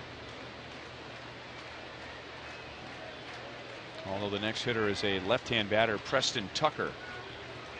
Runner at third, 2 down. That one too. I mean, talk about a lumberjack. That was Gaddis trying to chop down a high limb with that swing. Hey, watch him how he doesn't stride. It's one of the few hitters in the league that does not stride with his lead foot. He just leaves it and trusts his hands. And as strong a guy as he is, he doesn't have to generate any momentum. He doesn't really have to load up. On the ground to Escobar. So the Astros get 1 out of it. Royals coming up in the bottom of the 6th inning with 1 hit so far against Scott Feldman.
Sellout crowd at Kauffman Stadium. That away, Kelly. Kill it. As promised earlier in the game, we have selected the Data Strong fan photo. Tweet your strongest fan photo to hashtag KCDataStrongFan for a chance to be featured in an upcoming broadcast brought to you by T-Mobile. We thank Miranda for sending in her photo tonight.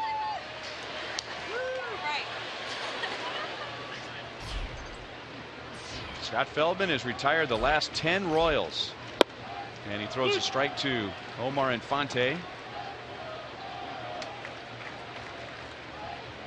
Royals been hitting the ball, they just don't have any luck. Feldman's defense is playing exactly where he wants them, and he's hitting his spots. Now, wasn't giving that pitch there on that cutter.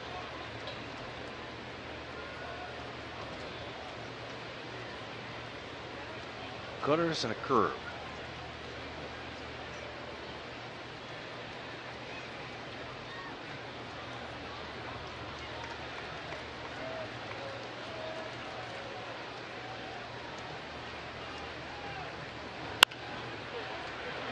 Nice play by Gonzalez. Oh, there you go.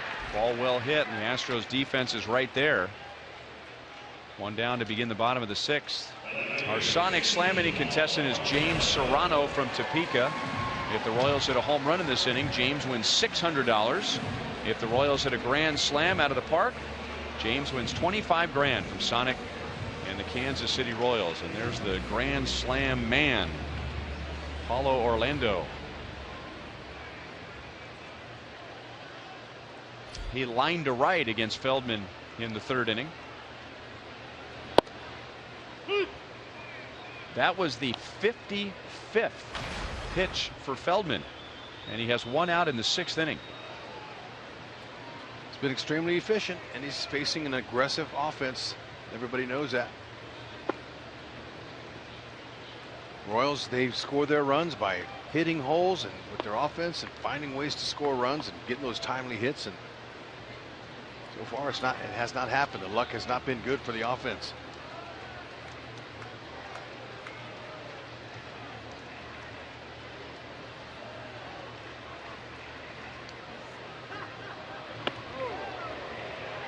Might be the best way to get on right now. Just take one for the team right there. Which is much easier to say up here than it is in the batter's box. It is. He's got that elbow pad though. That's nice. Almost got his jersey sleeve.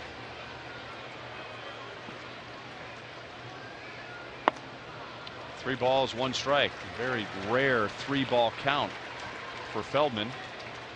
We're seeing some 92s out of Feldman.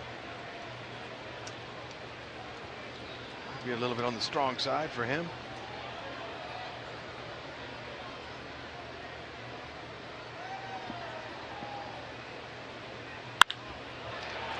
Wow. Another hard hit ball right into the defense.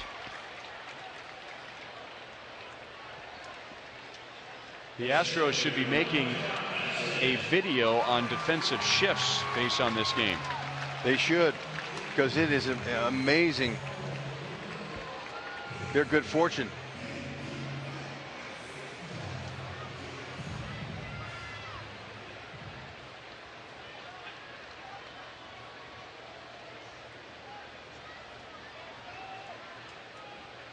Two down to Dyson, and he has a line out.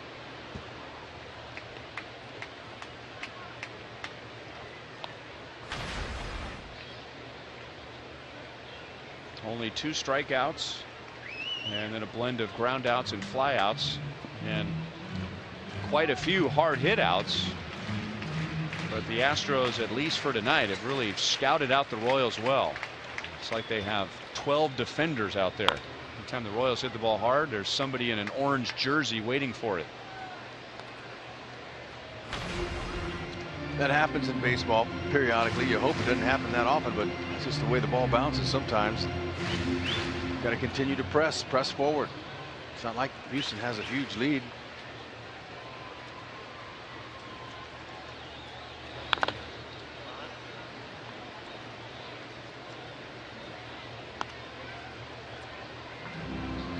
Royals have not had a runner since Salvador Perez reached with an error in the 2nd inning. They have not had a hit since Mike Moustakas singled in the 1st inning. Feldman has set down the last 12 Royals.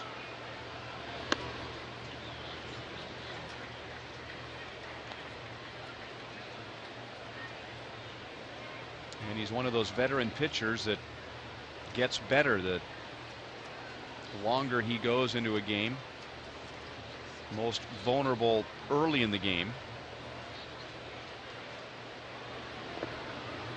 2 balls, 2 strikes.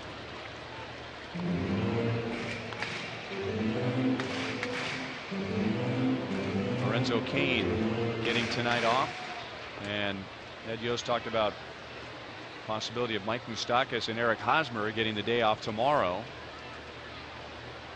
So Dyson's in center. Crack bat. Carter is right there. He'll take it himself. And the last 13 Royals have been set down by Scott Feldman.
AT&T U-verse high-speed internet. The U-verse revolves around you. Call 1-800-PIC-ATT.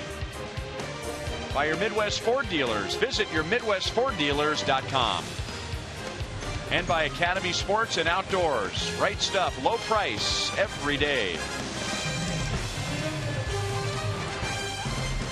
Danny Duffy is done, and for the first time in his career, he has pitched 4 consecutive quality starts, so he continues to be strong since coming back from the disabled list, giving up just 1 run in 6 innings.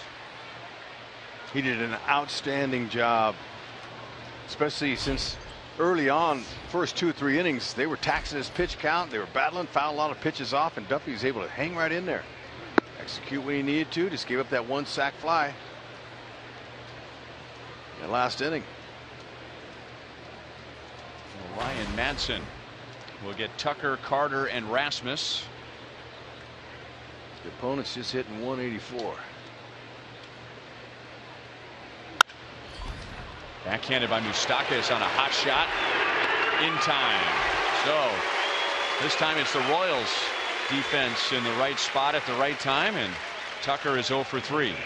Nice soft hands by Moose. Ball was scorched.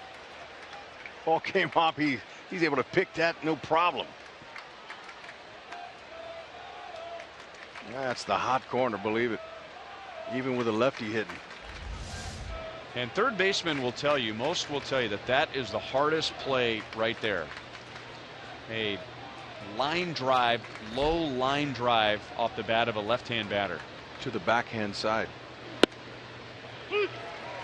Very tough.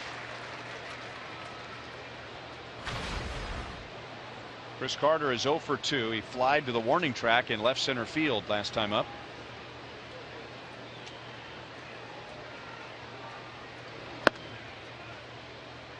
Mounts good velocity on his fastball. He'll reach 95, but he's got a good cutter too in the low 90s he uses, and that was that last pitch. He's got a great changeup he features.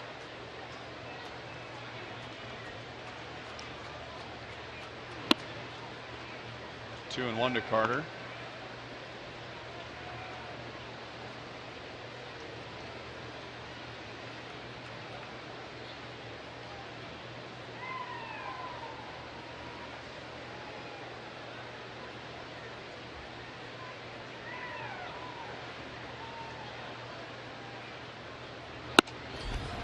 Two balls, 2 strikes.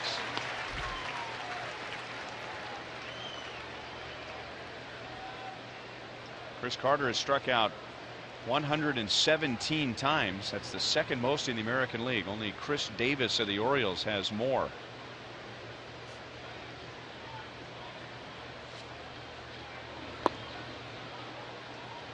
He is a very patient hitter. Normally has long plate appearances. Not afraid to see pitches, as they say. Leads the major leagues. He sees about 4.5 pitches every time he comes to the plate. And this will be the 6th. And he pops it up. Rios wants it. 2 down in the 7th. That ball could have brought down rain as high as that was hit.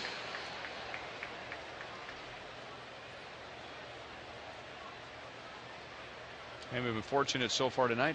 A few raindrops an inning or so ago, but a strong cell of thunderstorms right around game time just missed Kauffman Stadium to the south.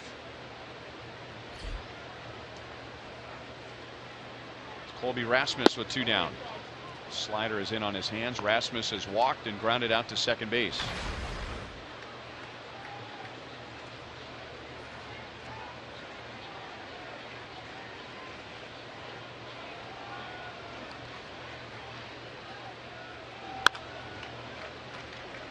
One and 1.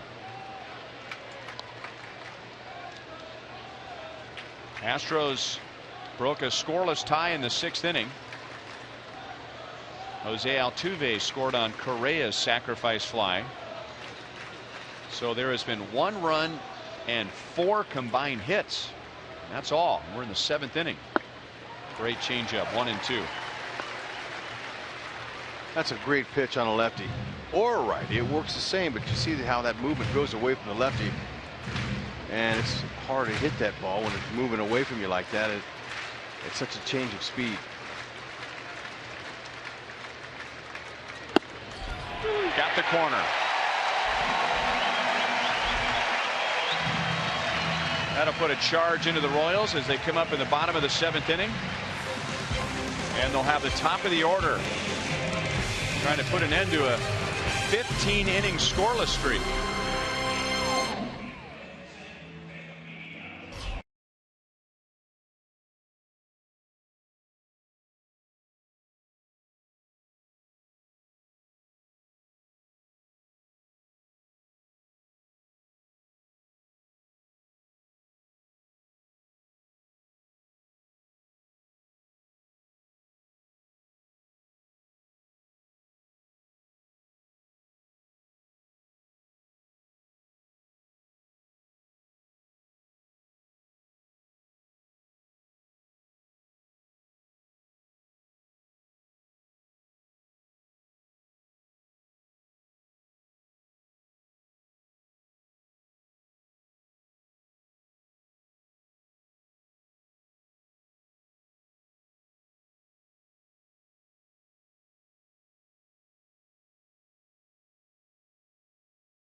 Panera takes us around the league. Detroit all over Boston. They win at 5-1.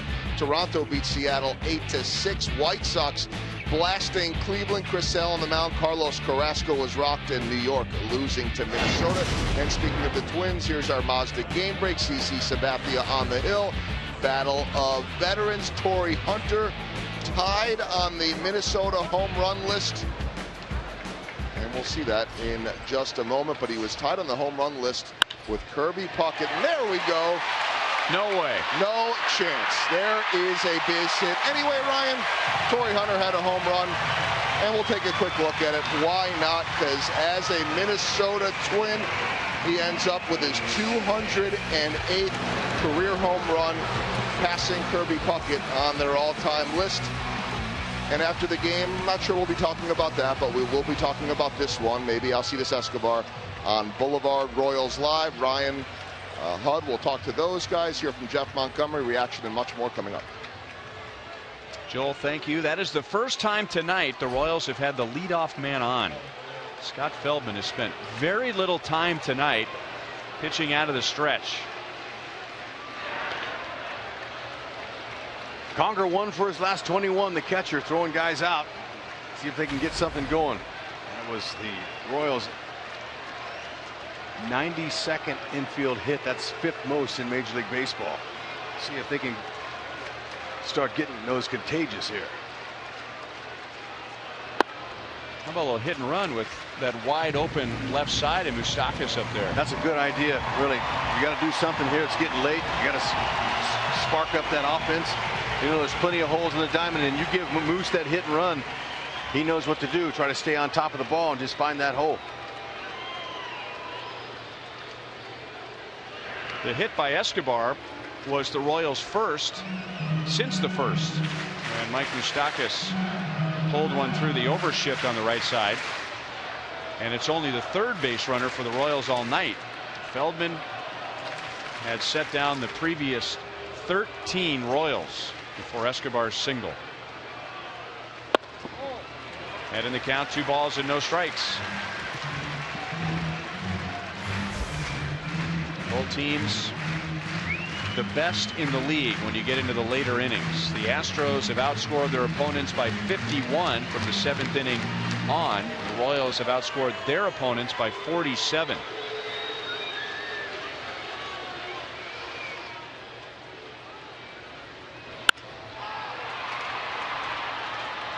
Left center field.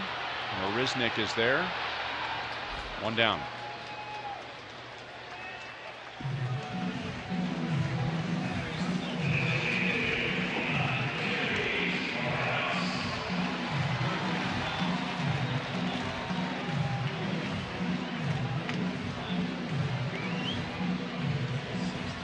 Sixteenth sellout of the year tonight. 38,393 at Kauffman Stadium.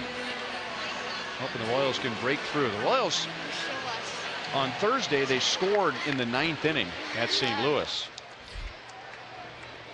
But now they are looking for their first run in this series. 15 1/3 scoreless innings turned in by Astros pitching. You know, you would expect that they would pound you to death with their power, but it's been their pitching that's been doing the job, and with the addition of Kazmir, that makes these guys even better on the mound. And you don't have to tell any Royals who's pitching tomorrow against them. They want to focus on now, right here, seeing if they can find a gap or more with Morales. He's got great pop, good power. Takes a changeup for a strike. Can you hit and run with Morales? Oh, that's a great candidate there for Morales, especially as many ground ball double plays as he's hit into. He hit into his 17th earlier in this game. That's a good idea.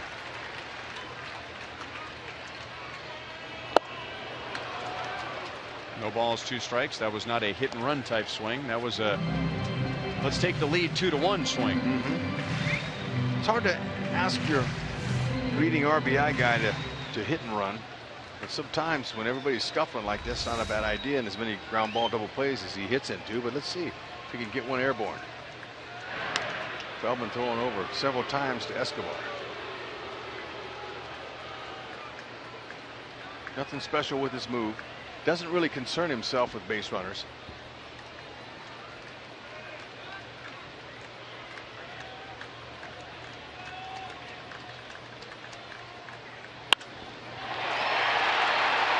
Center field, long run for Marisnik, and it bounces over for a double. And another break defensively for the Astros. That would have scored a run. Even on a double, the Astros get a break. Wow. It's a little buzzard luck there. Morales with a nice towering shot. Marisnik was playing him a little bit to the opposite field, and this ball hung in the air a long time. Marisnik with really good speed just couldn't get to it, and if that's a foot further or a foot shorter, it's going to hit the wall.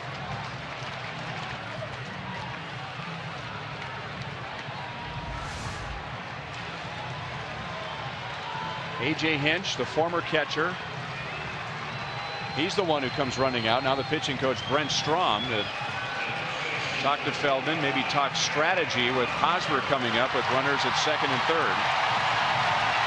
Yep, he was positive exactly about what he was going to do, and it looks like to me the way Correa, the shortstop's going back, they're going to play it the same way Ned did earlier. Keep the defense back for a little bit of range in case the ball gets through. They're willing to concede the tying run.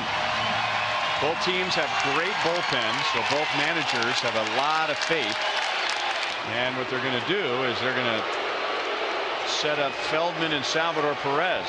Try for a ground ball double play, and Salvi's grounded into quite a few this year. He has 15, so that's their strategy here, and it's not a bad one. When you have a sinker baller, guy throwing good cutters, a ground ball pitcher like Feldman, that's a great move. Why take a chance with Hosmer here with first base open when you got a guy like Salvi that has a knack to hit them balls on the ground, but you know Salvi's going to come through here.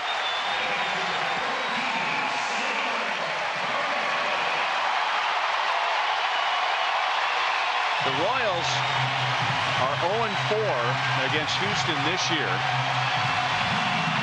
They have had 22 opportunities to hit with a runner in scoring position, and to this point they have 3 hits, 3 for 22 with runners in scoring position. See if Salvi can think opposite field, keep him from rolling over his hands. Ooh, that almost tied the game right there. Yeah, and you know, with pitching him inside, I was watching A.J. Hinch tell Gonzalez, the third baseman, if the ball's hit hard to you, roll a double play around the horn. Don't go home. Go ahead and turn 2. Salvi's not that quick. They can get a double play on him. That's the pitch Feldman wants in the chase. 1 ball, 1 strike.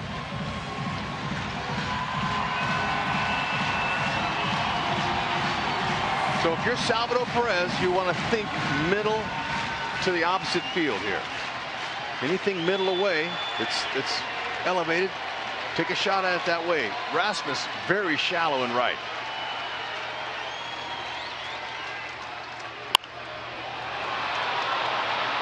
Foul ground, left field. Escobar at the bag.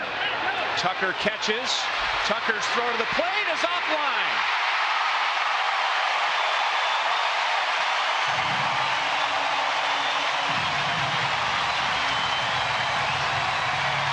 For now, we'll take it.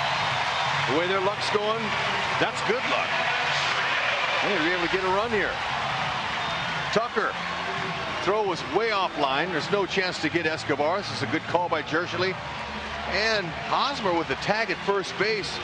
When Conger caught it, he had a shot at him down there at second base, but because he's not real comfortable throwing the ball, he wasn't able to get that out at second base on Hosmer.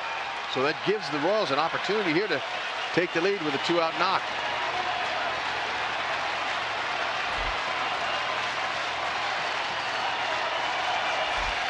Rios knows all about Feldman. 47 career at-bats. Second and third, 2 down. Outside for ball 1. The Royals are still the best in the league, hitting with runners in scoring position and 2 outs. It's been a specialty all year. Scott Feldman, in his limited role this year, has 7 wild pitches. Morales is the runner at third. That ball needs to get out of play, and it will. So any breaking balls that are bouncing down in Conger, not the best defensive catcher. You've got to be on your toes. Rios a 259 hitter altogether, but you put him in the later innings and he becomes a 297 hitter. And so many late rallies have been fueled this past week by Rios, Infante, and Dyson. Stay hot.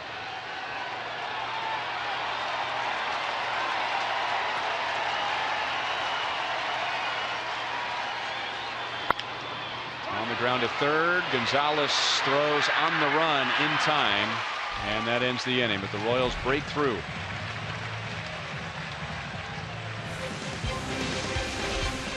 A foul sacrifice fly by Salvador Perez ties the game.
And Wade Davis is a Chevy call to the bullpen.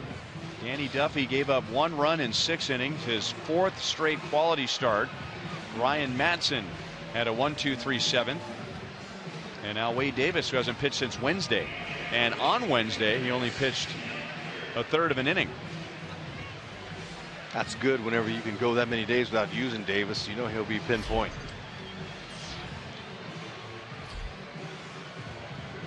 The Astros have the 8, 9, and 1 hitters.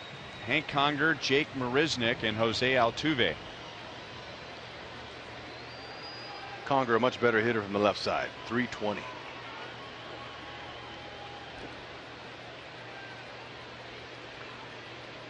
Davis, excellent fastball, 90 to 97.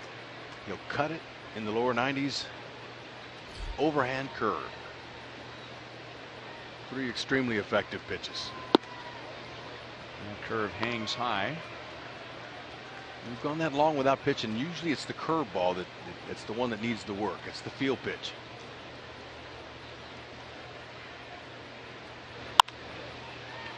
High in the air to right field. Stay with it. And it'll be Infante going out from second base, making the play in foul territory.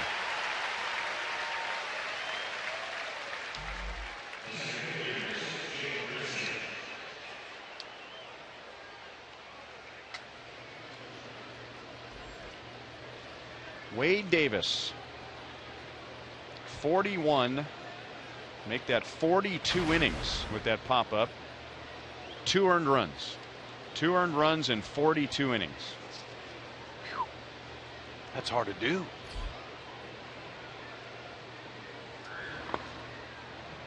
Ball 1 to Jake Marisnick. I wonder there's a lot of pitchers out there in baseball looking at Wade Davis's numbers and shaking their head saying, how does he do it? He's able to slow the game down, number 1. And he has the weapons, number 2, but his location with them is supreme. Look at that. That's on the inner half with some movement. He's able to execute those pitches and staying out of the middle most of the time. Now he is only human, and that's a 4-seamer right by him. Marisnick having a hard time with Duffy's fastball earlier in this game, and there it is again. Oh. Looked like home plate umpire jumping the gun a little bit. Trip Gibson, that's his ring-up call, but Marisnick was looking at that saying, oh, come on, no, I've already punched out a couple times. Don't give me the hat trick. It's too early.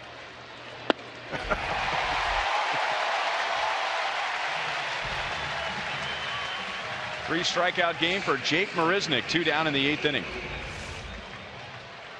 Stay with the 4-seamer, especially tonight.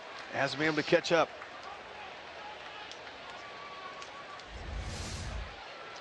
Don't forget to vote for the Royals Player of the Month at rallyhouse.com. You'll be entered to win a majestic prize pack from Rally House. Jose Altuve hits it well to center field. Dyson to the track. He's got it and slams into the wall. Got away with a high fastball to a high fastball hitter. It almost rode it out of here. That would have sent it Dyson up Towles Hill in Houston. Good focus.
To the bottom of the 8th inning. Both teams with just 3 hits tonight. Here are the sprint cuts of the game for the Royals against Scott Feldman. They've made some nice cuts and great contact, but I'll tell you what, Houston, man, they have been playing right on the ball. I mean, the Royals, their luck couldn't be any worse offensively. However, they are still in this game. That's beautiful.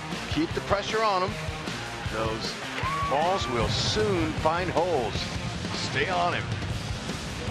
Feldman doing a nice job. With only 82 pitches as he begins the bottom of the 8th inning. 1 walk, it was intentional, and only 2 strikeouts. So that's another reason why his defense has been good. They've been involved all night. Ball 1 to Omar Infante. Feldman gets that ball up, don't miss it. Conger wanted that pitch down in the outer half. He was aiming there, and he left it up and away.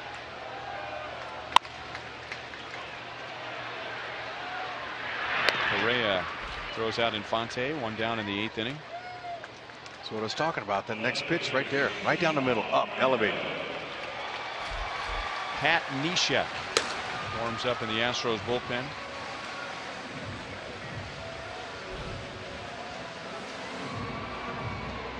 .84 pitches in 7 1/3. How do you accomplish that? Well, you have 2 innings with fewer than 10 pitches, and you have no innings with more than 17 pitches. And those first and second innings there, he got nice double plays too. That'll save the pitch count. Paulo Orlando's had 2 good swings against Feldman. He is lined to right, and he is grounded sharply to short. So he's hit the ball hard to the right side and to the left side. It's not a big difference in velocity from his changeup to his fastball. Off of Gonzalez to Correa. Well, he hit it hard again. That ball's hit very hard. That should be a base hit. Oh, it's got to be all the way. That's what you do. Just keep putting pressure on him. Correa, as good a shortstop as he is, must have forgot who was running, because you're not going to get Paulo on that. He was 5 steps by the bag. 93rd infield hit, and Paulo was flying. I wish I had a clock on him from home to first there.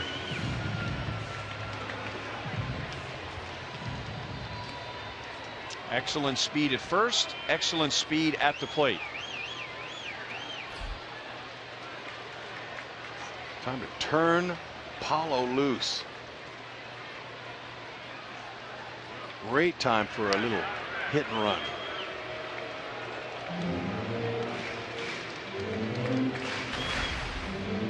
Outfield shallow.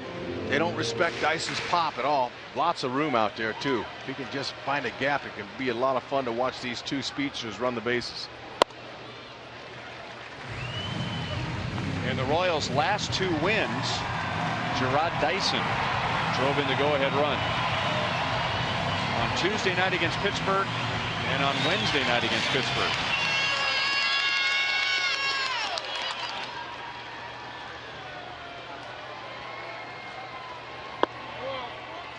Two-0.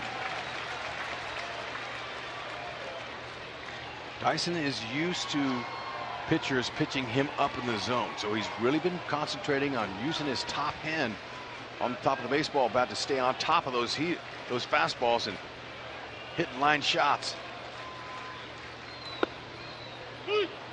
2-1. Looked like he was taking a strike. Scott Feldman had retired 13 Royals in a row when Alcides Escobar singled leading off the 7th, and then 4 batters later Salvador Perez got him in with a sac fly.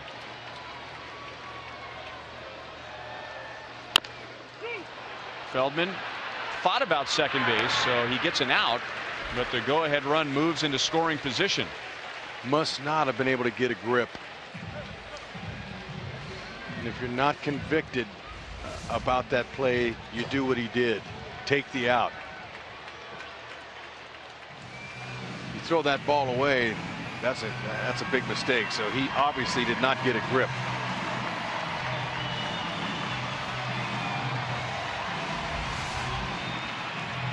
Alcides Escobar hit the ball hard in his last 2 at-bats against Feldman, who is at 90 pitches, and A.J. Hinch wants to bring in a fresh arm, and it's the funky right-hander Pat Neshek.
Allows 1 run. He's on the hook for Paulo Orlando at second base and hands the ball off to Pat Neshek.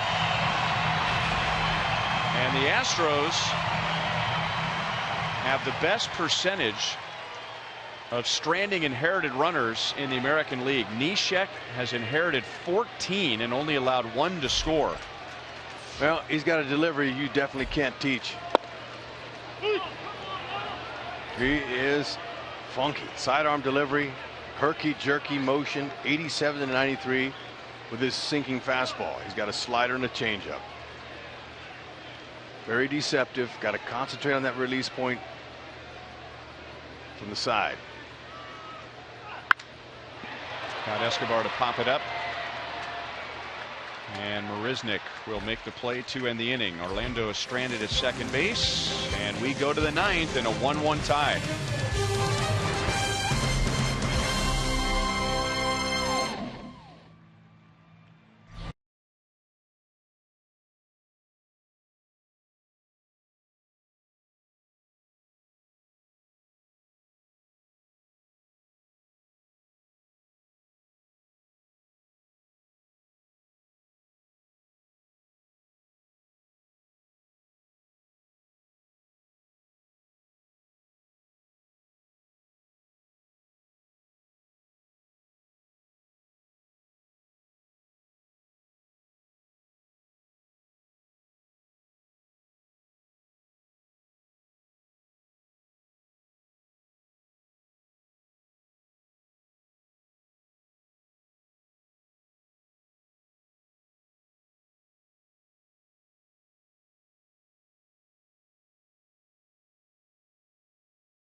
Tie game.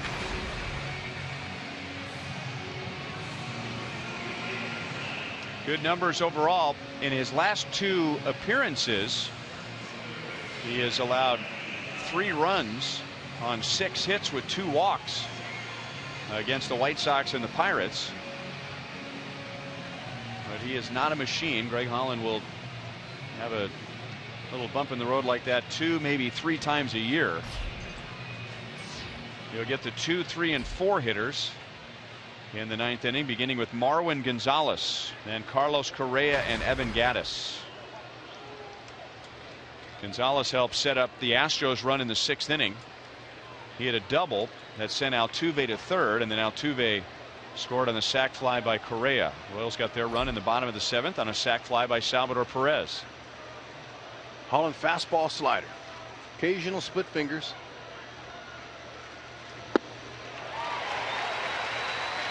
Slider at 88. Yeah, tough for hitters to pick that up too, as it looks so much like a fastball. You see Gonzalez shaking his head saying, wow, that had some nice little break to it right as it got to the bat.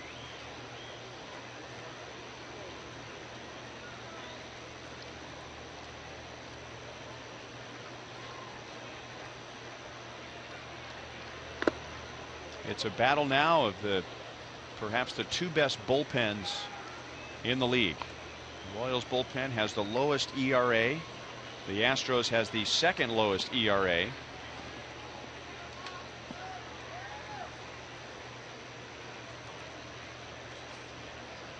Both bullpens were scoreless last night.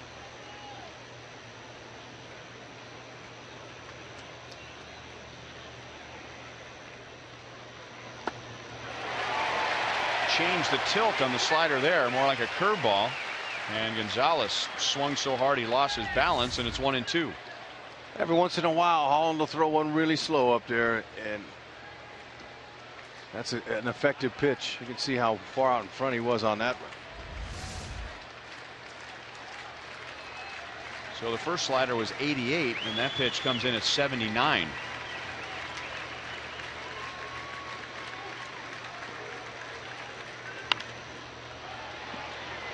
Moustakas into foul ground to the side wall, and it's back into the 2nd row.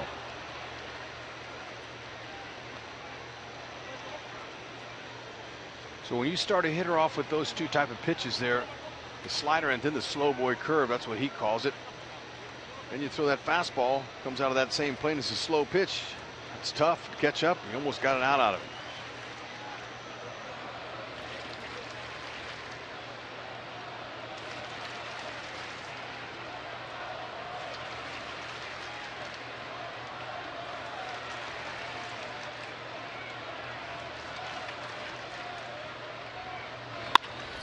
Up the middle and into center field. Marwin Gonzalez down 1-2 is on with a leadoff single.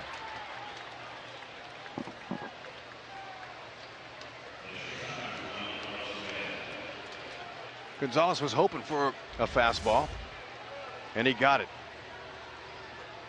Up and down the middle.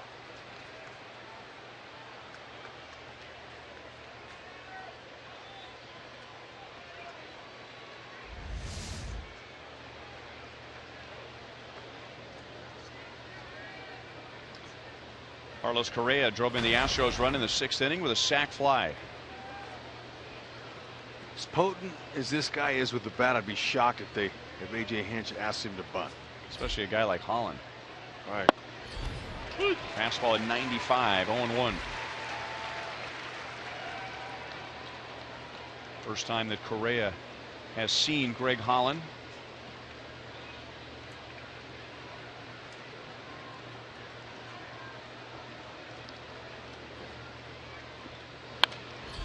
And it's 0-2. Fastball. He started Gonzalez off with 3 consecutive breaking balls. A.J. Hinch was saying to himself, oh, he just missed that. No sacrifice bunts for the rookie so far this year.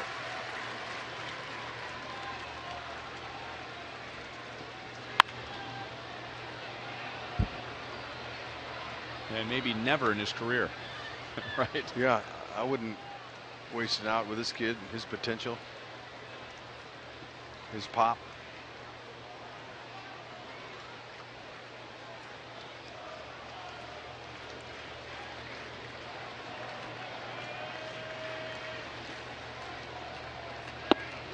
Ooh. Not quite where Holland wanted it, but still close to the strike zone. Yeah, good thing he didn't swing at it. He hit a sac fly on a pitch a lot more in on his hands than that his last time up.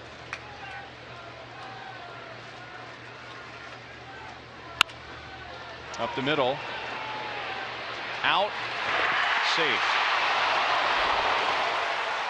Well, maybe the fortune's changing a little bit for the Royals, because the way their luck's been going, that ball would have hit the base and they wouldn't have gotten anybody out. Well, you worry about those sometimes if you're a middle infielder. Ball hit right over the mound and it's heading directly towards the bag. Good adjustment by Escobar, with showing some quick feet there around that bag.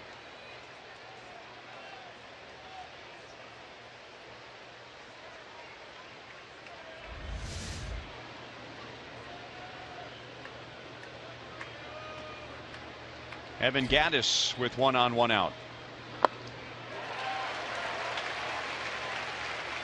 0 for 3 so far tonight. All those at bats against Danny Duffy. Correa 5 for 5 in steals.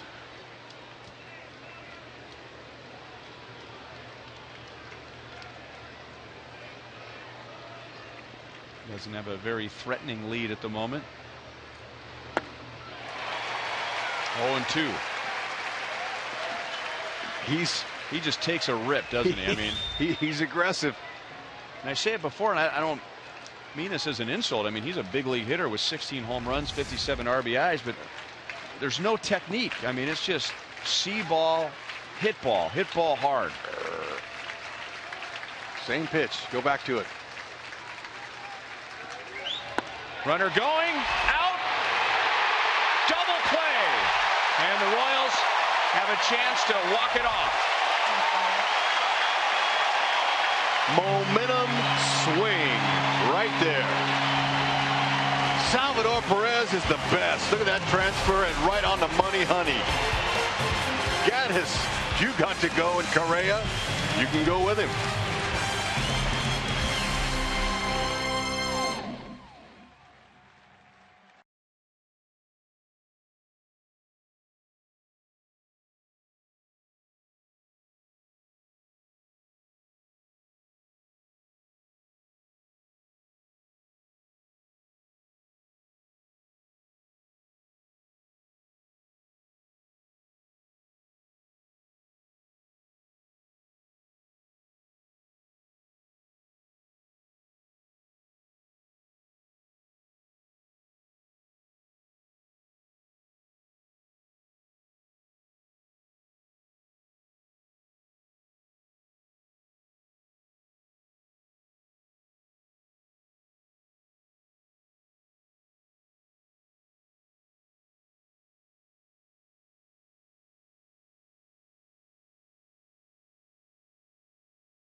It's Miller time, brought to you by Miller Lite.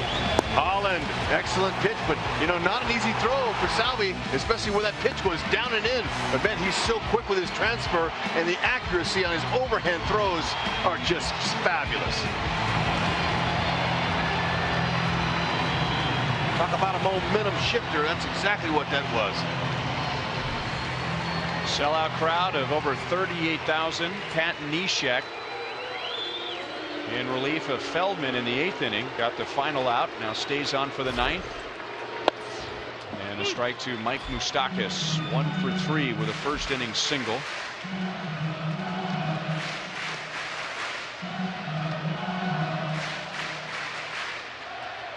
Moustakas only has 2 plate appearances in his career against Neshek. 68 miles an hour. It's not very often a big league hitter sees a pitch at 68. No, and Neshek has had some success against lefties this year. 227, hasn't given up a home run yet to a lefty.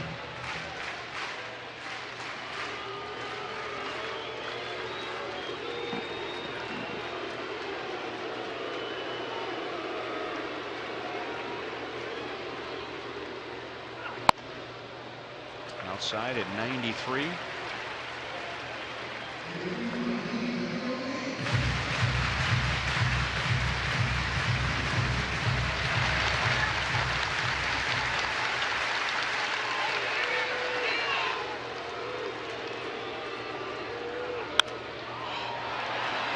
That'll be out of play.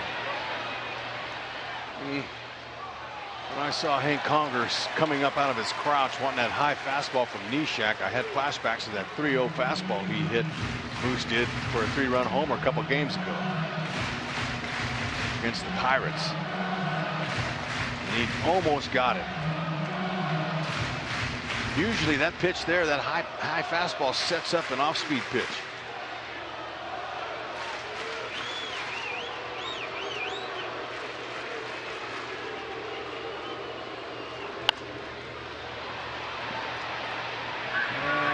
Be out of play.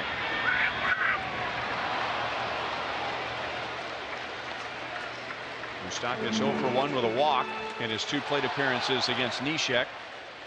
Royals had 2 base runners tonight in the first 6 innings. Scott Feldman really dialed in, and the Royals got 3 runners in the 7th and pushed across a run on a foul sacrifice fly. They have had the leadoff man on once tonight. Back to 68 miles an hour. Which Moustakas, you'd have to go back to Chatsworth High School the last time he saw 68 miles an hour. Yeah, well, it's extremely effective up here in the land of hard throwers.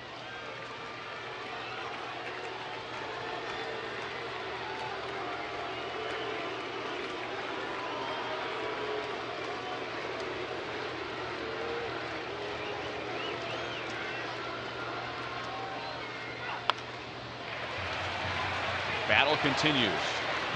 Anywhere from 68 to 93 miles an hour. Neshek to Moustakas in this plate appearance. The longer this at bat goes, the advantage goes to the hitter. Most cases, Moustakas just missing those letter high fastballs. You want to make an adjustment with that top hand, look for it.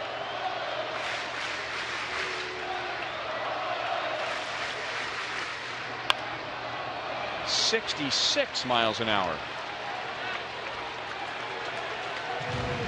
McConger could take his glove off and catch that barehanded if he wanted to. It's effective. But Moose, you're not fooling him. He's just fouling those balls off with 2 strikes. Anything close.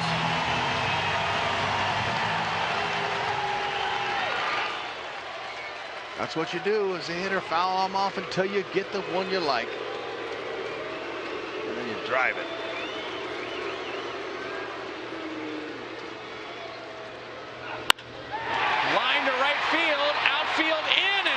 Rasmus runs it down.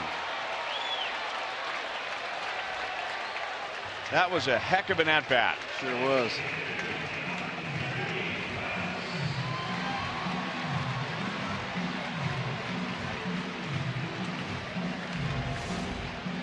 Oh, Moose just waiting for it, and he got it. Now he gets underneath that a 1/4 of an inch, and that's a different story.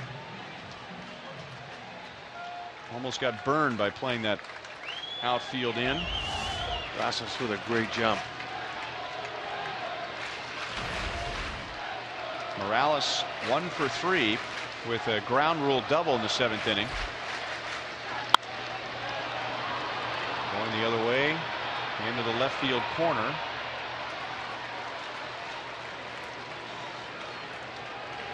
And Morales' double came with Escobar at first base and 1 out. Royals were down 1-0, and when the ball bounced over the wall, that was bad luck for the Royals because Escobar would have scored. So instead, runners at second and third.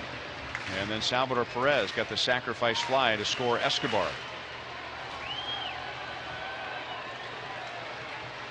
Morales 0 for 1 against Neshek. So, no wonder he throws that one around 60 something miles an hour. He's got some 92 in him, so that really can throw the hitter's balance off. And the reason A.J. Hinch is comfortable against the lefties is I told you, he hasn't given up a home run to him, and he's got a low average. There's so much to keep track of when you're facing Neshek. He's got kind of an old school motion with his arms, and then he looks like he's dropping down to go sidearm. He kind of bends sideways, but then he comes over the top. All that goes into it, and that's a throwback delivery.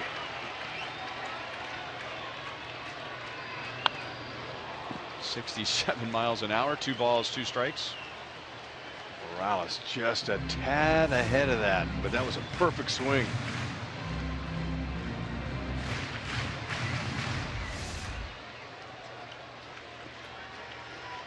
Changeup is really working for him. He's keeping it away. It's fading away to the left-handed bats.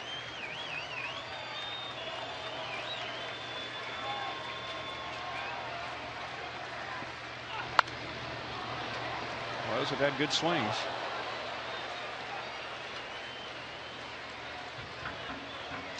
Those are game-ending swings we're seeing from Moose and now Morales. Just missing. Neshek has given up 4 home runs in 37 innings. 66 miles an hour to strike him out.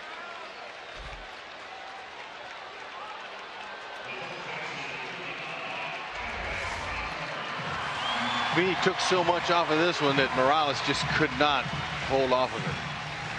And great location, up and away. Usually righties will send that ball down where Conger is, but man, that was a very effective spot.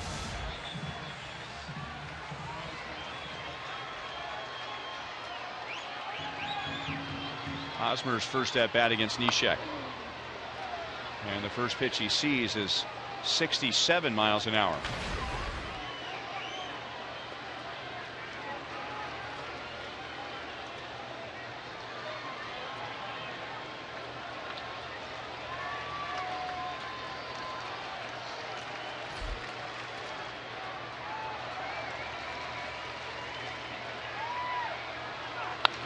Oh man.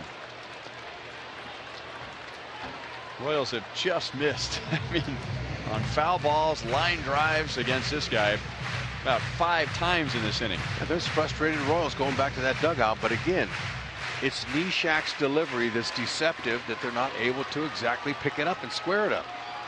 He's got good movement going away from the left-handed batters.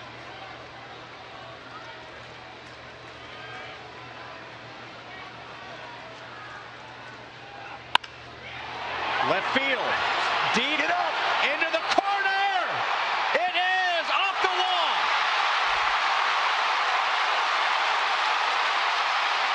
Hosmer to third, backed up by Neshek. The Royals missed a walk-off by 12 inches.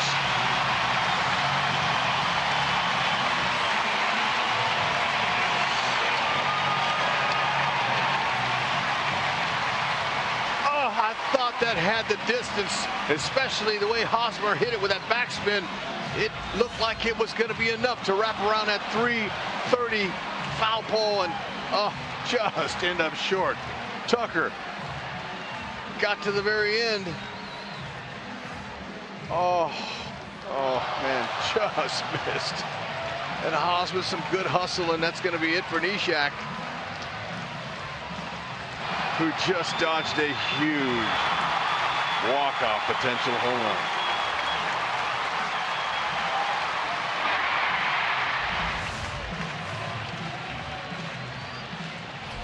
How many times tonight have we said the Royals have just missed? This is Will Harris to face Salvador Perez.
at the plate, and that's partly true, but there have been so many hard hit outs.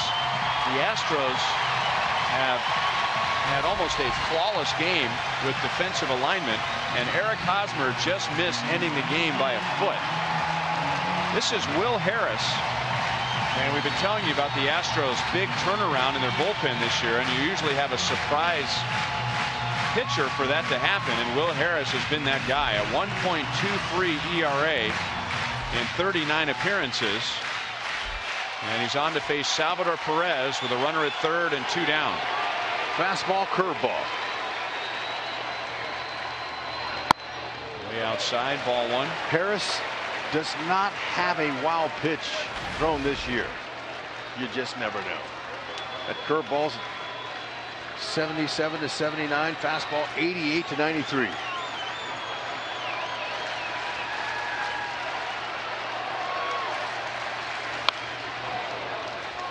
One and one on Salvi. He drove in the Royals' run with a sacrifice fly into foul territory in left field in the 7th inning. With 2 down and nobody on, Eric Hosmer tripled high off the left field railing.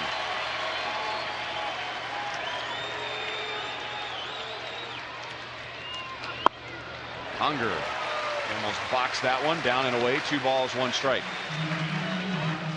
Gary Pettis, the outfield instructor for the Astros, has Rasmus playing in, guarding that line and shallow. Thinking Salvi could dump it out there to the right. He's creeping in even now.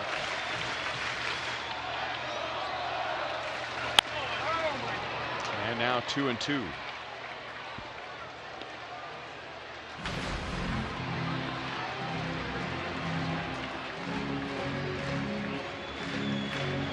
Salvi outstanding with 2 outs and runners in scoring position. The Royals as a team lead the league with 2 outs and runners in scoring position. 2-2. Unger blocks it. Salvi lays off it. Alex Rios is on deck. It's a good call by Conger. Trying to get Salvi to swing out of the zone here. And I wouldn't be surprised if they didn't try to throw another one down there. They know how badly Salvi wants to be the guy here. Be the hero.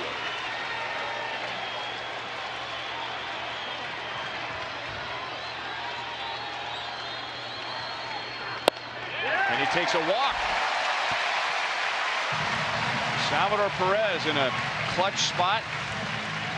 Draws his 7th walk of the year, and that gives Rios a chance to walk it off.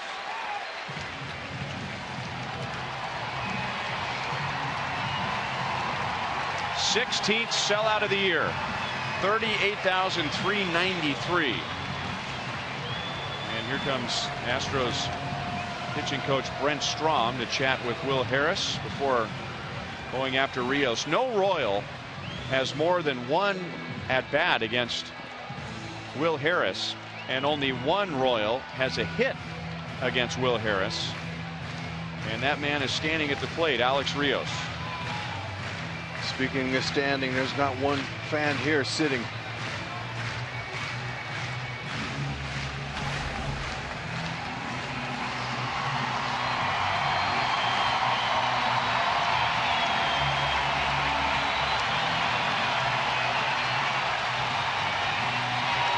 Rios 0 for 3 tonight, but .391 in his last 13 games. Deep short. Jump throw. Well, what a great play by the rookie Correa. Oh, I thought he was going to go to second and get Salvi. He elected to go all the way. That'll tell you about the confidence he has. Rio's first ball swinging, just missed that hole. What an arm.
1-1 tie. The Astros scored on a sac fly in the 6th. The Royals scored on a sac fly in the 7th.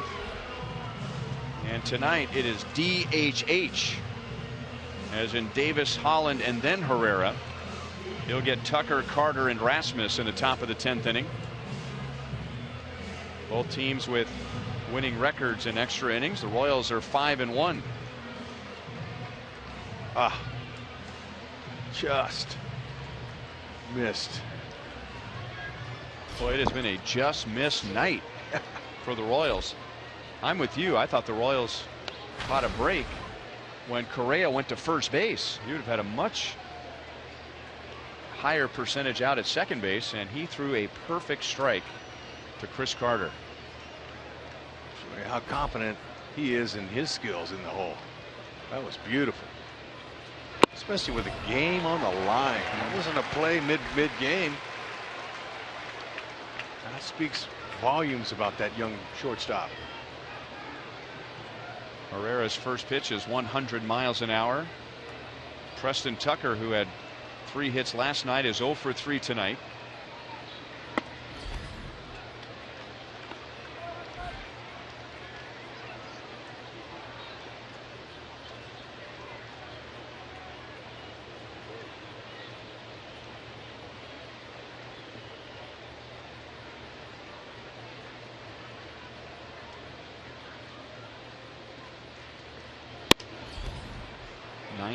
And high. 2 balls and 1 strike. Herrera is the 5th pitcher tonight for Ned Yost. Danny Duffy turned in his 4th straight quality start. He went 6, gave up 1 run, and now Madsen, Davis, and Holland have all pitched 1 scoreless inning. 2-2.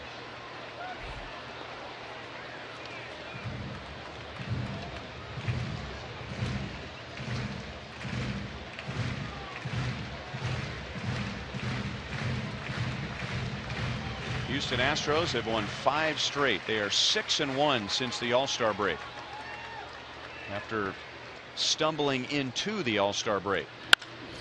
Line to left field. Orlando will play it conservatively, and the Astros have their leadoff man on.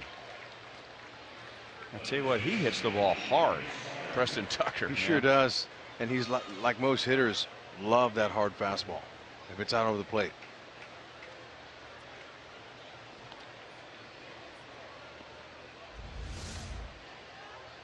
There it was, right where Salvi was putting it, on the outer half.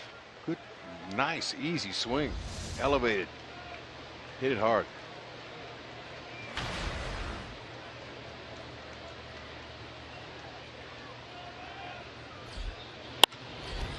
Caught. Double play. A.J. Hinch jumps out of his dugout. The Astros want to take another look. And you know, Tucker, he did as good a job as a runner can do on freezing on a liner. You can't do any better than that. Your natural reaction is going to take you on your front step. That ball was hit so hard, and Infante with a quick catch and throw over to first base.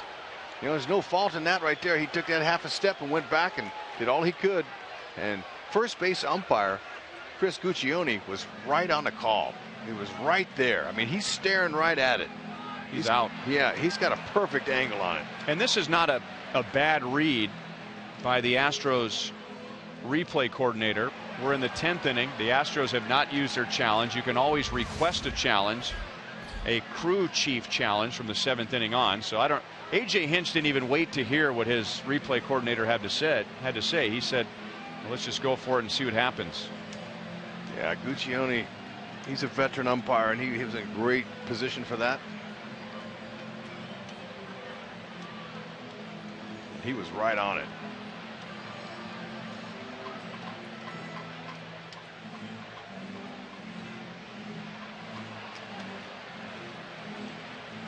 Haven't seen really a definitive angle either way, which bodes well for the Royals because the call on the field was out. But like you said, Chris Guccione, I mean, looking at him, he was looking right on that play. Right on top of it.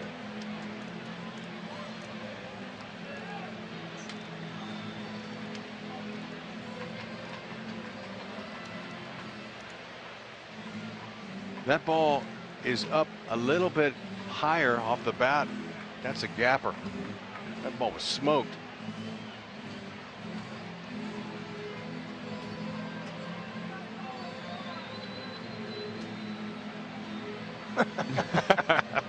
He says that's why they replay him.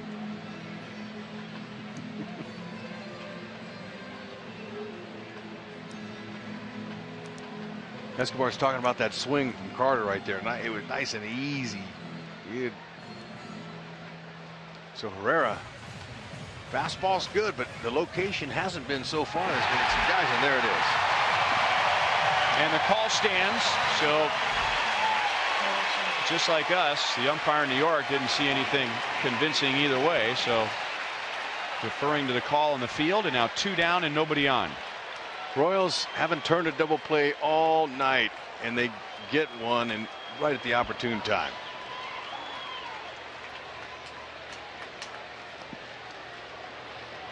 Now Colby Rasmus 0 for 2 with a walk.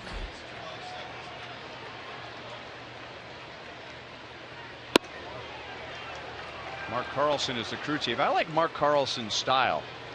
When he gets the call from the headsets, he points at the runner. He doesn't just say out. So you right there. You're out of here, buddy. Take a hike. Yep.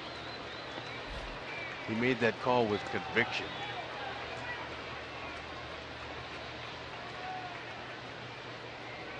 Royals in the bottom of the 10th have Infante, Orlando, and Dyson. Oh, what a trio.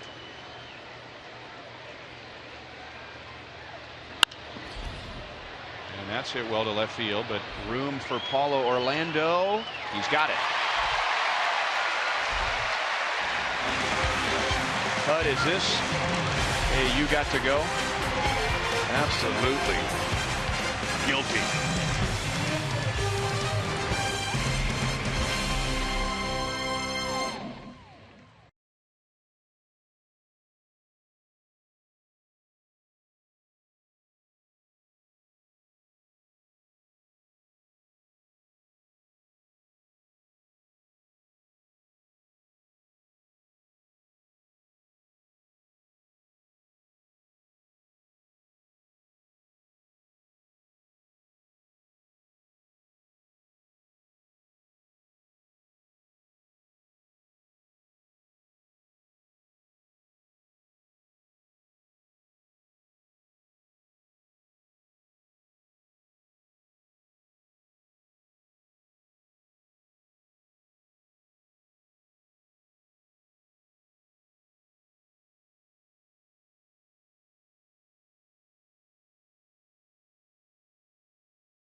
Outscoring the Royals by 30 runs in those 7 games. Ned Yost trying to get his first win against Houston this year, even the series, setting up Ventura and Keuchel tomorrow afternoon.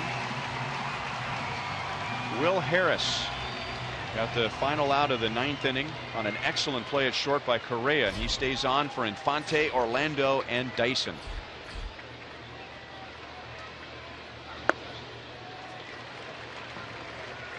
Omar is 0 for 3, 2 ground outs and a flyout. 0 for 1 against this pitcher. Left field. Tucker back. Tucker on the track. He's already dropped one, and he makes a catch. And again, the Royals just miss.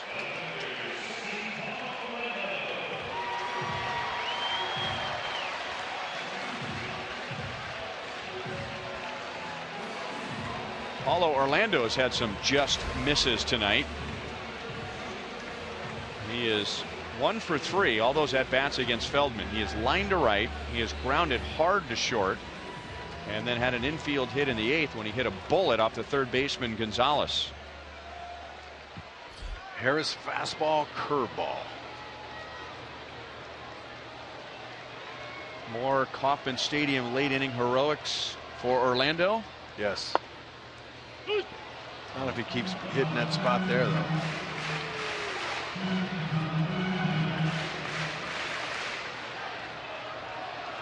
It's been, for the most part, a tighter strike zone from home plate umpire Tripp Gibson, and Paulo looked a little upset, maybe thinking that that was out of the strike zone. No balls, 2 strikes.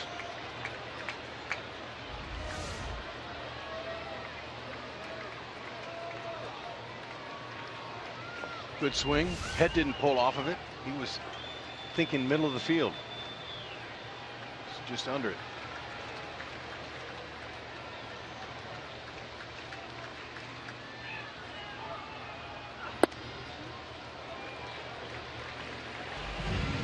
Talk about long nights on hot nights, especially for the catchers wearing all that gear.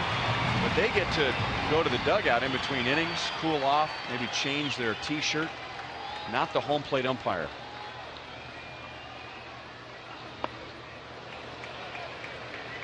Every year, the umpires union or association, they award the squat award for the umpire that sees the most pitches in a season. And last year it was Tripp Gibson. He got into a squat because they go down for every pitch 10,757 times last year, an average of 290 times per game. Past Carter and into right field, and the Royals have speed at first base with 1 down. Well, you come up with a lot of good stuff, but where'd you get that one? That's great. Can you believe it? You know, you'd think umpires would be the most conditioned guys. All that squatting, doing a lot of bit of squatting in the off season with some weights, that might help them. That's an unbelievable stat. So the point is, 10 innings for him, this is nothing. He's scratching his head saying, well, just another day at the office.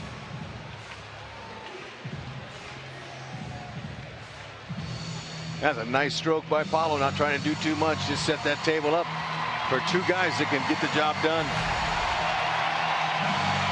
Opponents are 8 out of 9 in career stolen bases against Harris.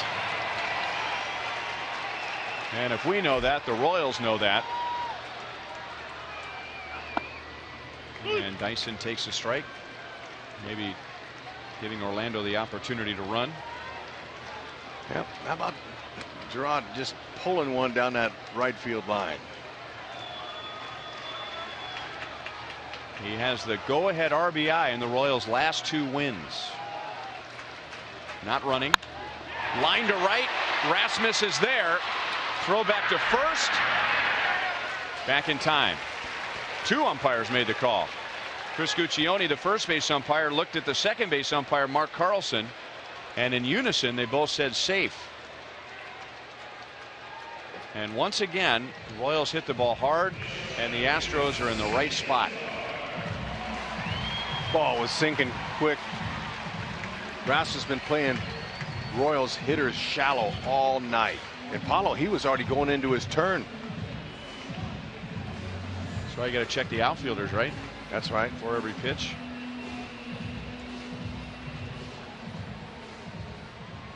Now Royals trainer Kyle Turner's out to chat with Paulo very quickly, but Paulo says he's all right.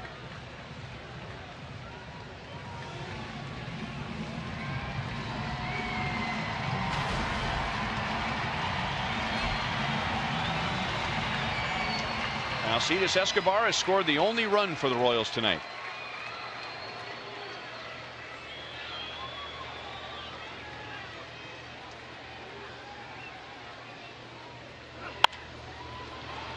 Ball's back into the crowd. Rasmus will not let a ball fall fair down that right field line. He has got it covered. Gary Pettis having him play just right. And you know, not only are the Astros known for all their defensive shifts, the positioning of the outfielders and the infielders, but they're known for playing a very shallow outfield. Orlando with a delayed steal.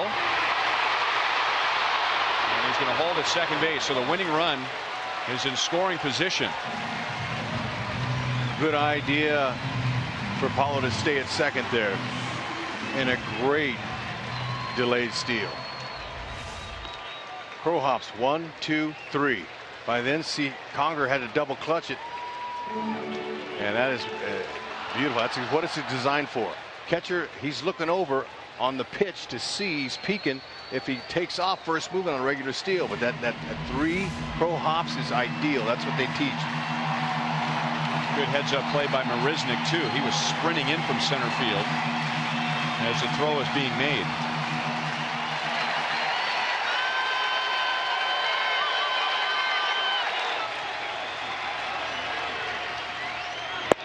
Ooh, right over the outside. 1 ball, 2 strikes.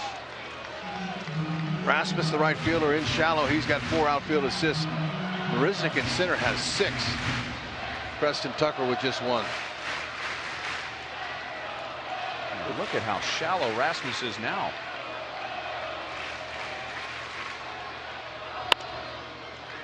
The thinking is, and this is based on data, this is not based on feel. The thinking is you as a defense are hurt more by bloops than you are balls that are hit over your head. So the Astros are a team that say we are not going to be beaten when our pitcher makes a good pitch. That's right. You know, most outfield instructors at the other end of the dugout, but A.J. Hinch has Pettis right next to him. A little bloop to shallow right. It is down. Paulo Orlando scores. Shift this. The Royals walk off in 10.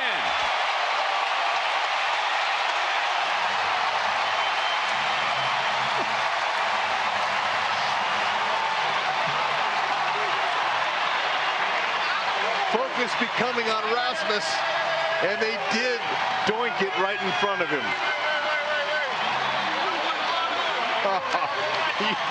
You couldn't lob a ball if you threw it any better.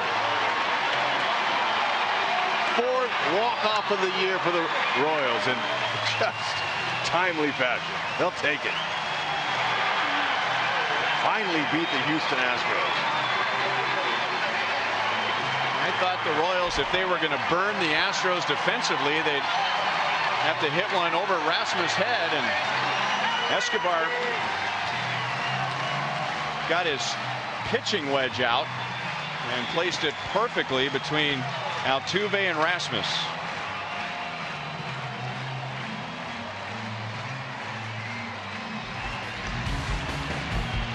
Our Ram drive / bloop of the game. Oh, in a high fastball. Escobar was talking to it. Rasmus still had a play on it, but trying to pick it up and throw it, lost the handle.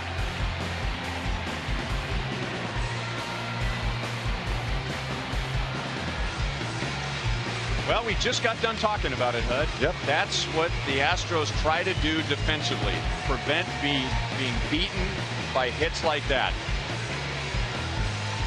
And the men of the hour are down in the field with Joel. And Joel, I'll bet they can't wait for Salvi to dunk him with some ice water. Yeah, he's hiding right now like they don't know what's coming. They've gotten rid of all their gloves. They're ready to go. And how about on Los Reales? Los Reales, Viva Los Reales. The big night. Esky, Paulo Orlando. First off, tell me about the hit there.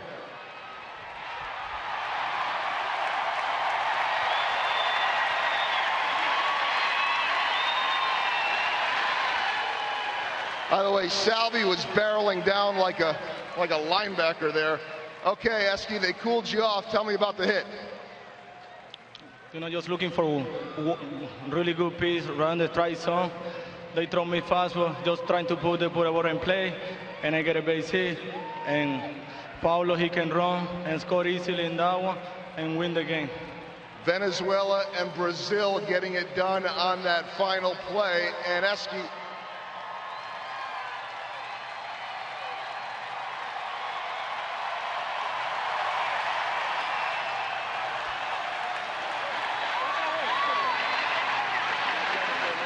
I think that's it. How much fun, you saw it on the Jumbotron up there. How much fun is this? It's very fun. We're waiting for it. So we always throw the cold water in, so I just talked to Alcides right now and say, wait, no run. Esky, when you came over, the first thing you said, you pretty much said, wow, oh my gosh. How crazy is it to be in that moment, 10th inning, to win it in front of all these fans? Everybody, every play in that situation is trying to win the game, like base hit, anywhere, and it's my time, and I can hit the ball, and Pablo, like I say, is running good and scored easily. I won the game. How much does it change when you see him get that stolen base and be able to then just put the ball in play? That's a great time for a stolen base, Man on second is better than man on third. Any base hit, he can score. Paulo, A.J. Hinch, their manager, was telling me before the game how much Rusty Kuntz loves the delayed steal. He called it in the All-Star game. Tell me about that play. Yeah, just go try to get the second base, for Alcides got shot for, got a base hit. So I just try to go to the second base, the opportunity there. Great job, a very tough game. You guys got any final words for the fans? Thank you, fan. We love you. Thank you, everybody. See you tomorrow. There you go. See you tomorrow, says Paulo Orlando. The delayed steal puts him in scoring position. Alcides Escobar takes care of the rest. Much more coming up, guys, on Boulevard Royals Live. Well, it was a night of just misses. And it ends with the Astros just missing and the Royals walk off. That's freezing cold.